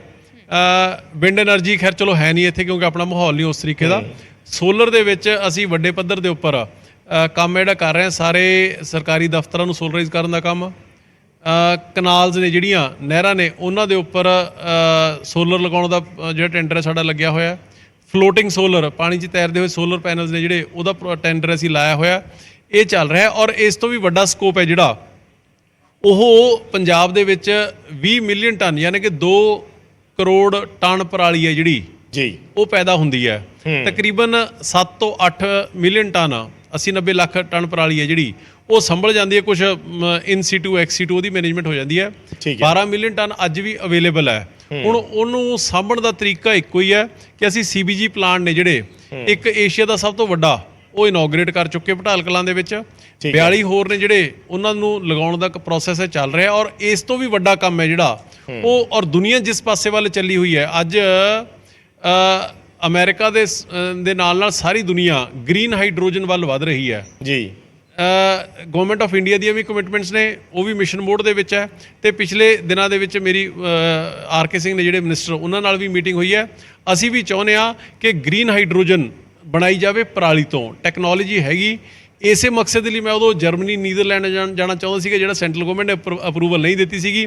ਸੋ ਉਹਦੇ ਉੱਪਰ ਪ੍ਰੋਸੈਸ ਸਾਡਾ ਚੱਲ ਰਿਹਾ ਹੈ। ਹੁਣ 3 ਦਿਨਾਂ ਲਈ ਫਿਰ ਮੈਂ ਬੈਂਗਲੌਰ ਚੱਲਿਆ ਤਾਂ ਕਿ ਉੱਥੋਂ ਦਾ ਸਾਰਾ ਪ੍ਰੋਸੈਸ ਜਿਹੜਾ ਮਾਡਲ ਹੈ ਉਹ ਸਟੱਡੀ ਕਰ ਸਕੀਏ। ਮੈਂ ਇਹ ਚਾਹੁੰਦਾ ਕਿ ਜੇ ਸੈਂਟਰਲ ਗਵਰਨਮੈਂਟ ਸਪੋਰਟ ਕਰਦੀ ਹੈ ਔਰ ਪੰਜਾਬ ਦੇ ਕਿਸਾਨਾਂ ਦੀ ਸਪੋਰਟ ਉਹਦੇ ਲਈ ਵੱਡੇ ਪੱਧਰ ਦੇ ਉੱਪਰ ਚਾਹੀਦੀ ਹੈ, ਤੇ ਪਰਾਲੀ ਜਿਹਨੂੰ ਅੱਜ ਕਿਸਾਨ ਮਜਬੂਰੀ ਵਸ ਤੀਲੀ ਲਾ ਕੇ ਸਾੜ ਦਿੰਦਾ, ਆਪਦੀ ਵੀ, ਆਪਦੇ ਪਰਿਵਾਰ ਦੀ ਵੀ, ਤੇ এনवायरमेंट ਨੂੰ ਵੀ ਖਰਾਬ ਕਰਦਾ, ਜ਼ਮੀਨ ਦੀ ਸਿਹਤ ਨੂੰ ਵੀ ਖਰਾਬ ਕਰਦਾ ਹੈ। ਇਸੇ ਪਰਾਲੀ ਦੇ ਵਿੱਚੋਂ ਇੱਕ ਵੱਡਾ ਕਮਾਈ ਦਾ, ਇਨਕਮ ਦਾ ਸਾਧਨ ਹੈ ਜਿਹੜਾ ਉਹ ਬਣ ਸਕਦਾ। ਉਸ ਪਾਸੇ ਵੱਲ ਅਸੀਂ ਵਧ ਰਹੇ ਹਾਂ। ਸੋਲਰ એનર્ਜੀ ਦੀ ਤੁਸੀਂ ਗੱਲ ਕੀਤੀ ਕਿ ਸਾਡੇ ਕੋਲੇ ਬਹੁਤ ਸਕੋਪ ਹੈ। ਤੁਸੀਂ ਗਵਰਨਮੈਂਟ ਬਿਲਡਿੰਗਸ ਤੇ ਤਾਂ ਲਗਾ ਰਹੇ ਹੋ, ਲੇਕਿਨ ਬਹੁਤ ਸਾਰੇ ਲੋਕ ਆਪਣੀ ਇਨਵੈਸਟਮੈਂਟ ਘਰਾਂ ਦੇ ਵਿੱਚ ਵੀ ਕਰ ਰਹੇ ਨੇ, ਲੇਕਿਨ ਅਸੀਂ ਕਹੀਏ ਕਿ ਕੀਮਤ ਜ਼ਿਆਦਾ ਪੈਂਦੀ ਹੈ ਉਹਨਾਂ ਨੂੰ। ਕਿਤੇ ਨਾ ਕਿਤੇ ਉਹ ਜਿਹੜਾ ਸਬਸਿਡਾਈਜ਼ਡ ਕੀ ਹੋਰ ਜ਼ਿਆਦਾ ਹੋ ਸਕਦਾ ਹੈ ਕਿ ਇਸ ਨੂੰ ਲੈ ਕੇ ਕੋਈ ਇਨਸੈਂਟਿਵ ਹੋਰ ਜ਼ਿਆਦਾ ਹੋ ਸਕਦਾ ਹੈ? ਨਹੀਂ, ਉਹ ਆਲਰੇਡੀ ਇਨਸੈਂਟਿਵਸ ਨੇ ਜਿਹੜੇ ਜੀ ਉਹ ਮਿਲਦੇ ਨੇ ਲੋਕਾਂ ਨੂੰ, ਕੋਈ ਦਿੱਕਤ ਨਹੀਂ ਹੈਗੀ। ਬਲਕਿ ਅੱਗੇ ਨਾਲੋਂ ਤਾਂ ਜੇ ਆਪਾਂ 5-7 ਸਾਲ ਤੋਂ ਪਹਿਲਾਂ ਦੀ ਗੱਲ ਕਰ ਲਈਏ ਤੇ ਉਦੋਂ ਨਾਲ ਸੋਲਰ ਪੈਨਲ ਨੇ ਜਿਹੜੇ, ਹੁਣ ਕਿਉਂਕਿ technology day by day improve ਹੋ ਜਾਂਦੀ, ਹੁਣ ਤਾਂ ਬਹੁਤ ਸਸਤੇ ਹੋਏ ਪਏ ਨੇ ਸੋਲਰ ਪੈਨਲ। ਔਰ ਜੇ ਤੁਸੀਂ ਉਹਦਾ ਕੰਪੈਰੀਜ਼ਨ ਤੁਸੀਂ ਬਿਜਲੀ ਦੇ ਰੇਟਾਂ ਨਾਲ ਕਰੋਗੇ ਤੇ ਫਿਰ ਤੁਹਾਨੂੰ ਅੰਦਾਜ਼ਾ ਲੱਗੂਗਾ ਵੀ ਉਹ ਕਿੰਨੇ ਸਸਤੇ ਪੈਂਦੇ ਨੇ, ਕਿੰਨੇ ਮਹਿੰਗੇ ਪੈਂਦੇ ਨੇ। ਅੱਛਾ, ਤੁਸੀਂ ਅਰੋੜਾ ਸਾਹਿਬ ਜਦੋਂ ਤੋਂ ਮਹਿਕਮਾ ਸੰਭਾਲਿਆ ਹੈ, 1 ਸਾਲ ਅੱਜ ਸਰਕਾਰ ਨੂੰ ਪੂਰਾ ਹੋ ਗਿਆ, ਕਈ ਵਾਰੀ ਤੁਸੀਂ ਚੀਜ਼ਾਂ ਨੂੰ ਜਦੋਂ ਬਾਹਰੋਂ ਦੇਖਦੇ ਹੋ ਔਰ ਜਦੋਂ ਸਿਸਟਮ ਦਾ ਹਿੱਸਾ ਬਣ ਜਾਂਦੇ ਹੋ, ਤੁਹਾਨੂੰ ਆਪਣੇ ਡਿਪਾਰਟਮੈਂਟ ਦੇ ਵਿੱਚ ਐਸਾ ਕੁਝ ਲੱਗਿਆ ਕਿ ਯਾਰ ਆਹ ਤਾਂ ਕਦੇ ਸੋਚਿਆ ਹੀ ਨਹੀਂ ਸੀ, ਐਦਾਂ ਵੀ ਹੁੰਦਾ, ਜਾਂ ਐਦਾਂ ਵੀ ਕੋਈ ਸ਼ੌਕਿੰਗ ਚੀਜ਼ਾਂ ਹੋਈਆਂ ਹੋਣ? ਦੇਖੋ, ਸ਼ੌਕਿੰਗ ਤਾਂ ਹੁਣ ਤੁਹਾਨੂੰ ਮੈਂ ਜਿਵੇਂ ਆਹ ਐਗਜ਼ਾਮਪਲਾਂ ਦਿੱਤੀਆਂ ਨੇ ਜਿਹੜੀਆਂ, ਹੁਣ ਜਿਹੜੇ ਕੰਮ ਇੱਕ ਡਿਸਟ੍ਰਿਕਟ ਪੱਧਰ ਦੇ ਉੱਪਰ ਇੱਕ CA, ACA ਜਾਂ ADC ਅਰਬਨ ਡਿਵੈਲਪਮੈਂਟ ਕਰ ਸਕਦੇ ਨੇ, ਜੇ ਉਹਨਾਂ ਦੀਆਂ ਫਾਈਲਾਂ ਮੰਤਰੀਆਂ ਤੱਕ ਤੁਰੀਆਂ ਫਿਰਨਗੀਆਂ ਤੇ ਲੋਕਾਂ ਦੇ ਇੱਥੇ ਗੋਡਣੀਆਂ ਲਵਾਈ ਚੱਲੋਗੇ ਤੇ ਉਹਦਾ ਵਾਟ ਸੈਂਸ ਡਸ ਦੈਟ ਮੇਕ? ਅਸੀਂ ਸਾਰੇ ਪਾਸੇ ਇਹੀ ਕੁਛ ਹੈ ਜੀ ਵੀ ਜਿਹੜੇ ਕੰਮ 'ਚ ਪੈਸੇ ਬਣਦੇ ਸੀਗੇ ਪਹਿਲਾਂ ਵਾਲੀਆਂ ਸਰਕਾਰਾਂ ਨੂੰ, ਉਸ ਪਾਸੇ ਧਿਆਨ ਸੀਗਾ, ਬਾਕੀ ਕਿਸੇ ਪਾਸੇ ਧਿਆਨ ਹੈ ਨਹੀਂ। ਸੋ ਬਹੁਤ ਕੁਛ ਹੈ ਜਿਹੜਾ ਅਸੀਂ ਸਟ੍ਰੀਮਲਾਈਨ ਹੈ ਜਿਹੜਾ। ਸੋ ਗਵਰਨੈਂਸ ਰਿਫਾਰਮਸ ਨਾਲ ਰਿਲੇਟਡ ਮੋٹے ਤੌਰ ਤੇ ਤੁਸੀਂ ਕੀ ਸਮਝਦੇ ਹੋ? ਦੇਖੋ, ਇਸ ਤਰ੍ਹਾਂ ਕਿ ਗਵਰਨੈਂਸ ਰਿਫਾਰਮਸ ਦੇ ਨਾਲ ਹੀ ਲੋਕਾਂ ਨੂੰ, ਜੇ ਤੁਸੀਂ ਘਰ ਬੈਠਿਆਂ ਨੂੰ ਸਰਵਿਸ ਦਿਓਗੇ ਤਾਂ ਹੀ ਲੋਕਾਂ ਦੀ ਖੱਜਲ ਖੁਆਰੀ ਖਤਮ ਹੋਊਗੀ, ਤਾਂ ਹੀ ਕਰਪਸ਼ਨ ਦਫ਼ਤਰਾਂ 'ਚੋਂ ਖਤਮ ਹੋਊਗੀ, ਤਾਂ ਹੀ ਲੋਕਾਂ ਦਾ ਵਿਸ਼ਵਾਸ ਹੈ ਜਿਹੜਾ ਉਹ ਸਰਕਾਰ ਦੇ ਉੱਪਰ ਬਣੂਗਾ। ਹੁਣ ਮੈਂ ਤੁਹਾਨੂੰ ਇੱਕ ਐਗਜ਼ਾਮਪਲ ਦੇਣਾ ਜੀ। ਮੈਂ ਜਿਸ ਦਿਨ ਦੀ ਜ਼ਿੰਮੇਵਾਰੀ ਸੰਭਾਈ ਹੈ ਮਾਨ ਸਾਹਿਬ ਨੇ, ਮੈਂ ਆਪਣੇ ਜਿਹੜੀਆਂ ਸਰਵਿਸਿਜ਼ ਅਸੀਂ ਦਿੰਦੇ ਹਾਂ 26 ਸਰਵਿਸਿਜ਼ ਨੇ ਮਹਿਕਮਾ ਜਿਹੜਾ ਦਿੰਦਾ ਉਹਨੂੰ ਅਸੀਂ ਆਨਲਾਈਨ ਕੀਤਾ। ਠੀਕ ਹੈ। ਤੇ ਉਹਦਾ ਇੱਕ ਦਿਨ ਮੈਂ ਆਈਟੀ ਵਿੰਗ ਵਾਲਿਆਂ ਕੋਲ ਗਮਾਡਾ ਦੇ ਵਿੱਚ ਬੈਠ ਕੇ ਮੈਂ ਸਮਝਿਆ ਮੈਂ ਕਿ ਤੁਹਾਡਾ ਸਿਸਟਮ ਕੀ ਹੈ। ਮੈਂ ਰਾਤ ਨੂੰ 2.5-3 ਘੰਟੇ 8 ਵਜੇ ਤੱਕ ਬੈਠਾ ਰਿਹਾ, ਸਾਰਾ ਸਿਸਟਮ ਸਮਝਿਆ। ਉਹ ਹੁਣ ਸਿਸਟਮ ਹੈ ਜਿਹੜਾ ਉਹ ਮੇਰੇ ਕੋਲ ਫੋਨ ਦੇ ਉੱਪਰ ਅਵੇਲੇਬਲ ਹੈ ਤੇ ਮੈਂ ਦੇਖ ਸਕਦਾ ਵੀ ਕਿਹੜੇ ਅਥਾਰਟੀ ਦੇ ਵਿੱਚ, ਕਿਹੜੇ ਸ਼ਹਿਰ ਦੇ ਵਿੱਚ, ਕਿਹੜੇ ਅਫਸਰ ਕੋਲੇ, ਸੁਪਰਡੈਂਟ ਕੋਲੇ, ਕਲਰਕ ਕੋਲੇ, ਸੀਏ ਏਸੀਏ ਕੋਲੇ ਕਿੰਨੀਆਂ ਐਪਲੀਕੇਸ਼ਨਾਂ ਪੈਂਡਿੰਗ ਪਈਆਂ ਤੇ 92 ਦਿਨਾਂ ਤੋਂ ਉਹ ਕਿੰਨੀਆਂ ਉੱਪਰ ਜਾ ਚੁੱਕੀਆਂ। ਮੈਂ ਇੱਕ ਦਿਨ ਸਵੇਰੇ ਮੇਰੀ 4-4:30 ਵਜੇ ਮੈਂ ਬਾਹਰ ਸੀਗਾ, 4-4:30 ਵਜੇ ਅੱਖ ਖੁੱਲ ਗਈ, ਮੈਂ ਦੇਖਣਾ ਸ਼ੁਰੂ ਕੀਤਾ ਤੇ 4-4.5 ਘੰਟੇ ਲੱਗੇ। ਮੈਂ 45 ਬੰਦੇ ਆਇਡੈਂਟੀਫਾਈ ਕਰ ਲਏ ਕਿ ਇਹ ਬੰਦਿਆਂ ਕੋਲੇ ਇਹ ਹੈਬਿਚੁਅਲ ਅਫੈਂਡਰਸ ਨੇ ਜਿਹੜੇ ਕਿ ਵੱਜਵੇਂ ਸਮੇਂ ਤੋਂ ਉੱਪਰ ਦਿਨ ਲੈ ਜਾਂਦੇ ਨੇ, ਸਰਵਿਸ ਡਿਲੀਵਰ ਨਹੀਂ ਕਰਦੇ ਹੈਗੇ, ਕਰਮਚਾਰੀ। ਤੇ ਉੱਥੋਂ ਮੈਂ ਸਾਡੇ ਪ੍ਰਿੰਸੀਪਲ ਸੈਕਟਰੀ ਸਾਹਿਬ ਨੂੰ ਕਿਹਾ ਜੀ, ਮੈਂ 45 ਬੰਦੇ ਆਇਡੈਂਟੀਫਾਈ ਕਰ ਲਏ, ਇਹਨਾਂ ਨੂੰ ਤੁਸੀਂ ਹੁਣੇ ਸ਼ੋ ਕਾਜ਼ ਨੋਟਿਸ ਇਸ਼ੂ ਕਰੋ। ਅਸੀਂ ਸ਼ੋ ਕਾਜ਼ ਨੋਟਿਸ ਇਸ਼ੂ ਕੀਤਾ। 42 ਨੇ ਮਾਫੀ ਮੰਗੀ, ਇਹ ਕਹਿੰਦੇ ਹੋਏ ਕਿ ਕਿਸੇ ਕੋਲ ਐਡੀਸ਼ਨਲ ਕੰਮ ਸੀਗੇ, ਜ਼ਿਆਦਾ ਚਾਰਜ ਸੀਗੇ, ਕੋਈ ਛੁੱਟੀ ਤੇ ਸੀਗਾ, ਕਿਸੇ ਦੇ ਘਰੇਲੂ ਪ੍ਰੋਬਲਮ ਸੀਗੀ। 3 ਜਿਨ੍ਹਾਂ ਦਾ ਕੋਈ ਰਿਪਲਾਈ ਨਹੀਂ ਆਇਆ ਸੀ ਉਹਨਾਂ ਨੂੰ ਚਾਰਜ ਸ਼ੀਟ ਕਰਤਾ। ਹੁਣ ਸਾਰੇ ਮਹਿਕਮੇ ਦੇ ਵਿੱਚ ਮੈਸੇਜ ਚਲਾ ਗਿਆ ਕਿ ਜੇ ਅਸੀਂ 25ਵੇਂ ਦਿਨਾਂ ਤੋਂ ਕੋਈ ਕੰਮ ਸਰਵਿਸ 7 ਦਿਨਾਂ 'ਚ ਹੋਣੀ ਹੈ, ਜੇ 7 ਤੋਂ 8ਵਾਂ ਦਿਨ ਵੀ ਹੋਊਗਾ ਤਾਂ ਮੇਰੇ ਕੋਲ ਰਿਫਲੈਕਟ ਹੋਊਗਾ, ਠੀਕ ਹੈ ਨਾ, ਤੇ ਉਹ ਤੇ ਐਕਸ਼ਨ ਹੋਊਗਾ। ਸੋ ਇਸੇ ਨਾਲ ਹੀ ਕਰਪਸ਼ਨ ਹੈ ਜਿਹੜੀ ਉਹ ਖਤਮ ਹੋ ਸਕਦੀ ਹੈ। ਹੁਣ ਜੇ ਸਪੋਜ਼ ਕੋਈ ਇਹੋ ਜਿਹਾ ਕਾਲਾ ਬੰਦਾ ਹੋਵੇ ਵੀ ਕੰਮ ਹੋਣਾ 7 ਦਿਨਾਂ ਦੇ ਵਿੱਚ ਤੇ ਦੂਜੇ ਦਿਨ ਹੀ ਜਾ ਕੇ ਕਿਸੇ ਬਾਊ ਜਾਂ ਅਫਸਰ ਦੀ ਜੇਬ 'ਚ ਪੈਸੇ ਠੋਕੀ ਜਾਊਗਾ ਤੇ ਉਹਦਾ ਤਾਂ ਮੈਂ ਤੁਸੀਂ ਕੁਝ ਕਰ ਨਹੀਂ ਸਕਦੇ ਹੈਗੇ। ਸੋ ਮੇਰੇ ਕਹਿਣ ਦਾ ਮਤਲਬ ਇਹ ਹੈ ਕਿ ਸਰਕਾਰ ਦੀ ਫੰਕਸ਼ਨਿੰਗ ਨੂੰ, ਮਹਿਕਮੇ ਦੀ ਫੰਕਸ਼ਨ ਨੂੰ ਅਸੀਂ ਸੁਧਾਰ ਦਾਂਗੇ, ਪਰ ਲੋਕਾਂ ਨੂੰ ਵੀ ਪੂਰੇ ਪ੍ਰੋਸੈਸ ਨੂੰ ਫੋਲੋ ਕਰਕੇ ਕੰਮ ਲੈਣਾ ਚਾਹੀਦਾ ਹੈ। ਅੱਛਾ, ਇੱਕ ਹਾਊਸਿੰਗ ਨਾਲ ਜੁੜਿਆ ਮੇਰਾ ਸਵਾਲ ਹੈ, ਗਰੀਬ ਪਰਿਵਾਰਾਂ ਨੂੰ ਜਿਹੜੇ ਘਰ ਮਕਾਨ ਬਣਾ ਕੇ ਦੇਣ ਦਾ, ਉਸ ਨੂੰ ਲੈ ਕੇ ਸਰਕਾਰ ਦੀ ਐਕਚੁਅਲ ਕੀ ਮਤਲਬ ਕੋਈ ਟਾਰਗੇਟ ਰੱਖਿਆ ਤੁਸੀਂ ਕਿ ਇੰਨੀ ਜਲਦੀ ਅਸੀਂ ਇੰਨੇ ਪਰਿਵਾਰਾਂ ਨੂੰ ਐਡਜਸਟ ਕਰਨਾ? ਦੇਖੋ, ਇਸ ਤਰ੍ਹਾਂ ਕਿ ਮੈਂ ਉਸ ਦਿਨ ਵਿਧਾਨ ਸਭਾ ਦੇ ਵਿੱਚ ਵੀ ਮੈਂ ਜਵਾਬ ਦਿੱਤਾ ਸੀਗਾ ਕਿ 2000 ਤੋਂ ਲੈ ਕੇ ਅੱਜ ਤੱਕ ਪਿਛਲੀਆਂ ਸਰਕਾਰਾਂ ਨੇ ਇੱਕ ਵੀ ਮਕਾਨ ਹੈ ਜਿਹੜਾ ਉਹ ਗਰੀਬ ਲੋੜਵੰਦ EWS ਇਕਨੋਮਿਕਲੀ ਵੀਕਰ ਸੈਕਸ਼ਨ ਨੂੰ ਬਣਾ ਕੇ ਨਹੀਂ ਦਿੱਤਾ ਹੈਗਾ। ਅਸੀਂ ਪਹਿਲੇ ਦਿਨ ਤੋਂ ਇਹਦੇ ਉੱਪਰ ਲੱਗੇ ਹੋਏ ਹਾਂ ਔਰ ਸਾਡਾ ਟਾਰਗੇਟ ਹੈ ਕਿ ਆਉਣ ਵਾਲੇ 1.5-2 ਸਾਲ ਦੇ ਵਿੱਚ ਅਸੀਂ 25000 ਮਕਾਨ ਹੈ ਜਿਹੜਾ 25 ਤੋਂ 28 ਵੀ ਹੋ ਸਕਦੇ, 30 ਵੀ ਹੋ ਸਕਦੇ, ਉਹ ਅਵੇਲੇਬਿਲਿਟੀ ਆਫ ਲੈਂਡ ਦੇ ਉੱਪਰ ਡਿਪੈਂਡ ਕਰਦਾ ਹੈ। ਮਿਨੀਮਮ 25000 ਹੈ ਕਿ ਅਸੀਂ 25 ਤੋਂ 30000 ਮਕਾਨ ਹੈ ਜਿਹੜਾ ਉਹ ਬਣਾ ਕੇ ਦੇਣਾ ਹੈ। ਪਹਿਲੇ ਫੇਜ਼ ਦੇ ਵਿੱਚ 15000 ਮਕਾਨ ਹੈ ਜਿਹੜਾ ਉਹ ਬਣਾ ਕੇ ਦੇਣਾ ਹੈ। ਮਾਡਲ ਸਾਡਾ ਤਿਆਰ ਹੋ ਚੁੱਕਿਆ, ਉਹਦੀਆਂ ਟਰਮਸ ਕੀ ਹੋਣਗੀਆਂ, ਟੈਂਡਰ ਹੈ ਜਿਹੜਾ ਉਹ ਸਾਡਾ ਤਿਆਰ ਹੋ ਰਿਹਾ ਹੈ ਔਰ ਥੋੜੇ ਦਿਨਾਂ ਦੇ ਵਿੱਚ ਜਾਂ 22 ਤਰੀਕ ਤੋਂ ਮੈਂ ਸੀਐਮ ਸਾਹਿਬ ਨੂੰ ਰਿਕੁਐਸਟ ਕੀਤੀ ਹੈ, ਇੱਕ ਦਿਨ ਉਹਨਾਂ ਨੂੰ ਮਾਡਲ ਦਿਖਾ ਕੇ ਉਹਨਾਂ ਤੋਂ ਸਾਰੀ ਅਪਰੂਵਲ ਲੈ ਕੇ ਅਸੀਂ ਉਹ ਟੈਂਡਰ ਫਲੋਟ ਕਰ ਦੇਣਾ ਤੇ 1.5 ਤੋਂ 2 ਸਾਲਾਂ ਦੇ ਵਿੱਚ 25 ਤੋਂ 30000 ਮਕਾਨ ਜਿਹੜਾ ਅਸੀਂ ਪੰਜਾਬ ਦੇ ਗਰੀਬ ਲੋੜਵੰਦ ਲੋਕਾਂ ਨੂੰ ਅਸੀਂ ਦੇ ਦੇਣਾ ਹੈ। ਅੱਛਾ, ਇੱਕ ਬੜਾ ਮੁੱਦਾ ਜਦੋਂ ਤੁਸੀਂ ਵਿਰੋਧੀ ਧਿਰ 'ਚ ਸੀ, ਬਹੁਤ ਤੁਸੀਂ ਇਹ ਮੁੱਦਾ ਚੁੱਕਿਆ, ਵਿਧਾਨ ਸਭਾ ਦੇ ਵਿੱਚ ਵੀ ਤੁਸੀਂ ਇਹ ਮੁੱਦਾ ਚੁੱਕਿਆ ਆਵਾਰਾ ਪਸ਼ੂਆਂ ਦਾ। ਉਸ ਨੂੰ ਲੈ ਕੇ ਅਸੀਂ ਪਹਿਲਾਂ ਵੀ ਸਵਾਲ ਕੀਤੇ ਨੇ, ਲੇਕਿਨ ਉਸ ਮੁੱਦੇ ਦੇ ਉੱਤੇ ਅਸੀਂ ਖਾਸ ਰਿਪੋਰਟ ਵੀ ਕੀਤੀ ਸੀ ਕਾਓ ਸੈਸ ਦੇ ਉੱਤੇ, ਕਿਉਂਕਿ ਲੋਕ ਕਹਿੰਦੇ ਨੇ ਕਿ ਅਸੀਂ ਇੱਕ ਤਰੀਕੇ ਦਾ ਟੈਕਸ ਦਿੰਦੇ ਹਾਂ, ਅਸੀਂ ਪੈਸੇ ਦਿੰਦੇ ਹਾਂ ਉਸ ਦੇ ਲਈ, ਲੇਕਿਨ ਉਹਨਾਂ ਦੀ ਕੋਈ ਸੰਭਾਲ ਉਸ ਤਰੀਕੇ ਦੇ ਨਾਲ ਨਹੀਂ ਹੁੰਦੀ। ਸੜਕਾਂ ਤੇ ਆਵਾਰਾ ਪਸ਼ੂਆਂ ਦੀਆਂ ਹਰ ਰੋਜ਼ ਅਸੀਂ ਵੀ ਖਬਰਾਂ ਪੜ੍ਹਦੇ ਹਾਂ, ਐਕਸੀਡੈਂਟ ਹੁੰਦੇ ਨੇ ਜਾਂ ਹੋਰ ਚੀਜ਼ਾਂ। ਉਸ ਨੂੰ ਲੈ ਕੇ ਕੋਈ ਕੰਕਰੀਟ ਕੁਝ ਹੋ ਰਿਹਾ ਸਰਕਾਰ ਦੇ ਵੱਲੋਂ? ਦੇਖੋ, ਇਹਦੇ ਬਾਰੇ ਮਾਨ ਸਾਹਿਬ ਵੀ ਤੇ ਅਸੀਂ ਸਾਰੇ ਕੈਬਨਿਟ ਦੇ ਵਿੱਚ ਵੀ ਕਈ ਵਾਰੀ ਗੱਲ ਹੋਈ ਹੈ, ਬੜੀ ਸੰਜੀਦਗੀ ਦੇ ਨਾਲ ਕੰਮ ਜਿਹੜਾ ਉਹ ਵਿਚਾਰ ਵਿਮਰਸ਼ ਜਿਹੜਾ ਉਹ ਚੱਲ ਰਿਹਾ। ਇਹ ਇੱਕ ਇਹੋ ਜਿਹਾ ਟਿਕਲਿਸ਼ ਇਸ਼ੂ ਹੈ ਜਿਹੜਾ ਕਿ ਲੋਕਾਂ ਦੀਆਂ ਇਮੋਸ਼ਨਲ ਤੇ ਭਾਵਨਾਵਾਂ ਨਾਲ ਵੀ ਜੁੜਿਆ ਹੋਇਆ ਹੈ। ਸੋ ਇਸ ਕਰਕੇ ਸਿਵਲ ਸੁਸਾਇਟੀ ਨੂੰ, ਜਿਹੜੇ ਸਟੇਕ ਹੋਲਡਰਸ ਨੇ, ਉਹਨਾਂ ਨੂੰ ਨਾਲ ਲੈ ਕੇ ਔਰ ਗਵਰਨਮੈਂਟ ਦੇ ਜਿਹੜੇ 2-3 ਮੇਜਰ ਡਿਪਾਰਟਮੈਂਟ, ਚਾਹੇ ਉਹ ਐਨੀਮਲ ਹਸਬੈਂਡਰੀ ਹੈ, ਚਾਹੇ ਉਹ ਲੋਕਲ ਗਵਰਨਮੈਂਟ ਹੈ, ਚਾਹੇ ਉਹ ਰੂਰਲ ਡਿਵੈਲਪਮੈਂਟ ਹੈ, ਇਹਨਾਂ ਸਾਰਿਆਂ ਨੂੰ ਲੈ ਕੇ ਸੀਐਮ ਸਾਹਿਬ ਨਾਲ ਪਿਛਲੇ ਦਿਨਾਂ 'ਚ ਗੱਲ ਹੋਈ ਸੀਗੀ। ਇੱਕ ਪਲਾਨ ਬਣ ਰਿਹਾ। ਇਕੱਲੇ ਜੇ ਆਪਾਂ ਕਹੀਏ ਵੀ ਕਾਓ ਸੈਸ ਦੇ ਨਾਲ ਆਪਣੇ ਪੰਜਾਬ ਦੇ ਸਾਰੇ ਆਵਾਰਾ ਪਸ਼ੂ ਸੰਭਲ ਜਾਣਗੇ, ਉਹ ਨੈਕਸਟ ਟੂ ਇੰਪੋਸੀਬਲ ਹੈ, ਉਹ ਨਹੀਂ ਹੋਣਾ ਹੈਗਾ। ਉਦੋਂ ਐਡੀਸ਼ਨਲ ਸਟੈਪਸ ਕੀ ਲੈਣੇ ਚਾਹੀਦੇ ਨੇ, ਇਹਦੇ ਉੱਪਰ ਹੋਮਵਰਕ ਕਈ ਡਿਪਾਰਟਮੈਂਟਸ ਨੂੰ ਮਿਲ ਕੇ ਕਈਆਂ ਨੂੰ ਮਿਲ ਕੇ ਚੱਲਣਾ ਪੈਣਾ ਜੀ, ਨਾਲ ਸਿਵਲ ਸੁਸਾਇਟੀ ਨੂੰ ਵੀ ਮਿਲ ਕੇ ਚੱਲਣਾ ਪੈਣਾ ਹੈ। ਤੇ ਜੇ ਸਾਰੇ ਮਿਲ ਕੇ ਮੋਢੇ ਨਾਲ ਮੋਢਾ ਲਾ ਕੇ ਚੱਲਣਗੇ ਤੇ ਇਹੋ ਜਿਹਾ ਮਸਲਾ ਨਹੀਂ ਹੈ ਕਿ ਜਿਹੜਾ ਹੱਲ ਨਹੀਂ ਹੋ ਸਕਦਾ ਹੈਗਾ। ਅੱਛਾ, ਹਾਊਸਿੰਗ ਜਾਂ ਰੀਨਿਊਏਬਲ એનર્ਜੀ ਦੀ ਅਸੀਂ ਗੱਲ ਕੀਤੀ, ਲੇਕਿਨ ਇਸ ਤੋਂ ਅਲੱਗਾ ਕੀ ਕੋਈ ਹੋਰ ਵੀ ਪ੍ਰੋਜੈਕਟਸ ਆ ਰਹੇ ਨੇ? ਕਿਉਂਕਿ ਪਿਛਲੇ ਦਿਨਾਂ 'ਚ ਚਰਚਾ ਫਿਲਮ ਸਿਟੀ ਐਂਟਰਟੇਨਮੈਂਟ ਰਿਲੇਟਡ ਵੀ ਹੋਈ ਸੀ। ਦੇਖੋ, ਇਸ ਤਰ੍ਹਾਂ ਹੈ ਕਿ ਫਿਲਮ ਸਿਟੀ ਹੈ ਜਿਹੜਾ ਉਹ ਸੀਐਮ ਸਾਹਿਬ ਦਾ ਵੀ, ਮੇਰਾ ਵੀ, ਸਾਡਾ ਸਾਰਿਆਂ ਦਾ ਡ੍ਰੀਮ ਪ੍ਰੋਜੈਕਟ ਹੈ, ਕਿਉਂਕਿ ਪੰਜਾਬ ਦੇ ਵਿੱਚ ਅੱਜ ਜਿੰਨਾ ਟੈਲੈਂਟ ਹੈ, ਜਿੰਨੇ ਕਲਾਕਾਰ ਨੇ, ਅੱਜ ਤੁਸੀਂ ਦਿੱਲੀ ਬੰਬੇ ਤਾਂ ਛੱਡੋ, ਤੁਸੀਂ ਨਿਊਯਾਰਕ ਜਾਂ ਕੈਲੀਫੋਰਨੀਆ ਵੀ ਚਲੇ ਜਾਓ, ਉੱਥੇ ਰਾਤ ਨੂੰ ਵੱਜਦਾ ਪੰਜਾਬੀ ਮਿਊਜ਼ਿਕ ਹੀ ਹੈ। ਸੋ ਟੈਲੈਂਟ ਬਹੁਤ ਹੈ, ਪਰ ਇਹਨਾਂ ਨੂੰ ਅਨਫੋਰਚੂਨੇਟਲੀ ਸਾਡੇ ਕਲਾਕਾਰ ਵੀਰਾਂ ਨੂੰ ਬਾਹਰਲੀਆਂ ਸਟੇਟਾਂ 'ਚ ਹੈਦਰਾਬਾਦ ਜਾਂ ਬੰਬੇ ਜਾ ਕੇ ਇਹਨਾਂ ਨੂੰ ਡਬਿੰਗ ਤੇ ਸਾਰਾ ਉਹ ਕਰਨਾ ਪੈਂਦਾ। ਸੋ ਅਸੀਂ ਮੈਂ ਪਿਛਲੇ ਦਿਨਾਂ 'ਚ ਰਾਮੋਜੀ ਸਿਟੀ ਵੀ ਦੇਖ ਕੇ ਆਇਆ ਸੀਗਾ। ਇਹ ਪਲਾਨ ਸਾਡਾ ਹੈਗਾ, ਪਰ ਇਹ ਪਲਾਨ ਡਾਇਰੈਕਟਲੀ ਲਿੰਕਡ ਹੈ ਸਾਡੇ ਜਿਹੜੇ ਅਸੀਂ ਮਾਸਟਰ ਪਲਾਨਸ ਨੇ ਜਿਹੜੇ ਉਹ ਬਣਾ ਰਹੇ ਹਾਂ। ਔਰ ਜਦੋਂ ਮਾਸਟਰ ਪਲਾਨ ਬਣ ਗਏ ਉਹਦੇ ਵਿੱਚ ਇਹ ਵੀ ਇਨਕੋਰਪੋਰੇਟ ਹੋਏਗਾ। ਔਰ ਮੈਂ ਤੁਹਾਨੂੰ ਇੱਕ ਚੀਜ਼ ਹੋਰ ਦੱਸਣੀ ਚਾਹੁੰਦਾ ਕਿ ਮਾਸਟਰ ਪਲਾਨ ਨੇ ਜਿਹੜੇ ਉਹ ਹੁਣ ਤੱਕ ਮੈਕਸਿਮਮ 40% ਸ਼ਹਿਰਾਂ ਦੇ ਪੰਜਾਬ 'ਚ ਬਣੇ ਨੇ, ਤੇ ਅਸੀਂ ਅਗਲੇ 1 ਤੋਂ 1.5-2 ਸਾਲ ਦੇ ਵਿੱਚ ਅਸੀਂ ਸਾਰੇ ਪੰਜਾਬ ਦੇ ਕੱਲੇ-ਕੱਲੇ 1-1 ਇੰਚ ਦੀ ਜਿਹੜੀ ਧਰਤੀ ਹੈ ਉਹ ਅਸੀਂ ਮਾਸਟਰ ਪਲਾਨਿੰਗ ਉਹਦੀ ਕਰ ਦਾਂਗੇ ਤਾਂ ਕਿ ਕਿਸੇ ਨੂੰ ਖੱਜਲ ਖੁਆਰੀ ਨਾ ਹੋਵੇ। ਅੱਛਾ, ਫਿਲਮ ਸਿਟੀ ਬਣੇਗੀ ਕਿੱਥੇ ਜੇ? ਦੇਖੋ ਹਰ ਸਰਕਾਰ ਦੇ ਵਿੱਚ ਇਹ ਵਾਅਦਾ ਹੋਇਆ, ਬਣਨੀ ਕਿਤੇ ਵੀ ਨਹੀਂ।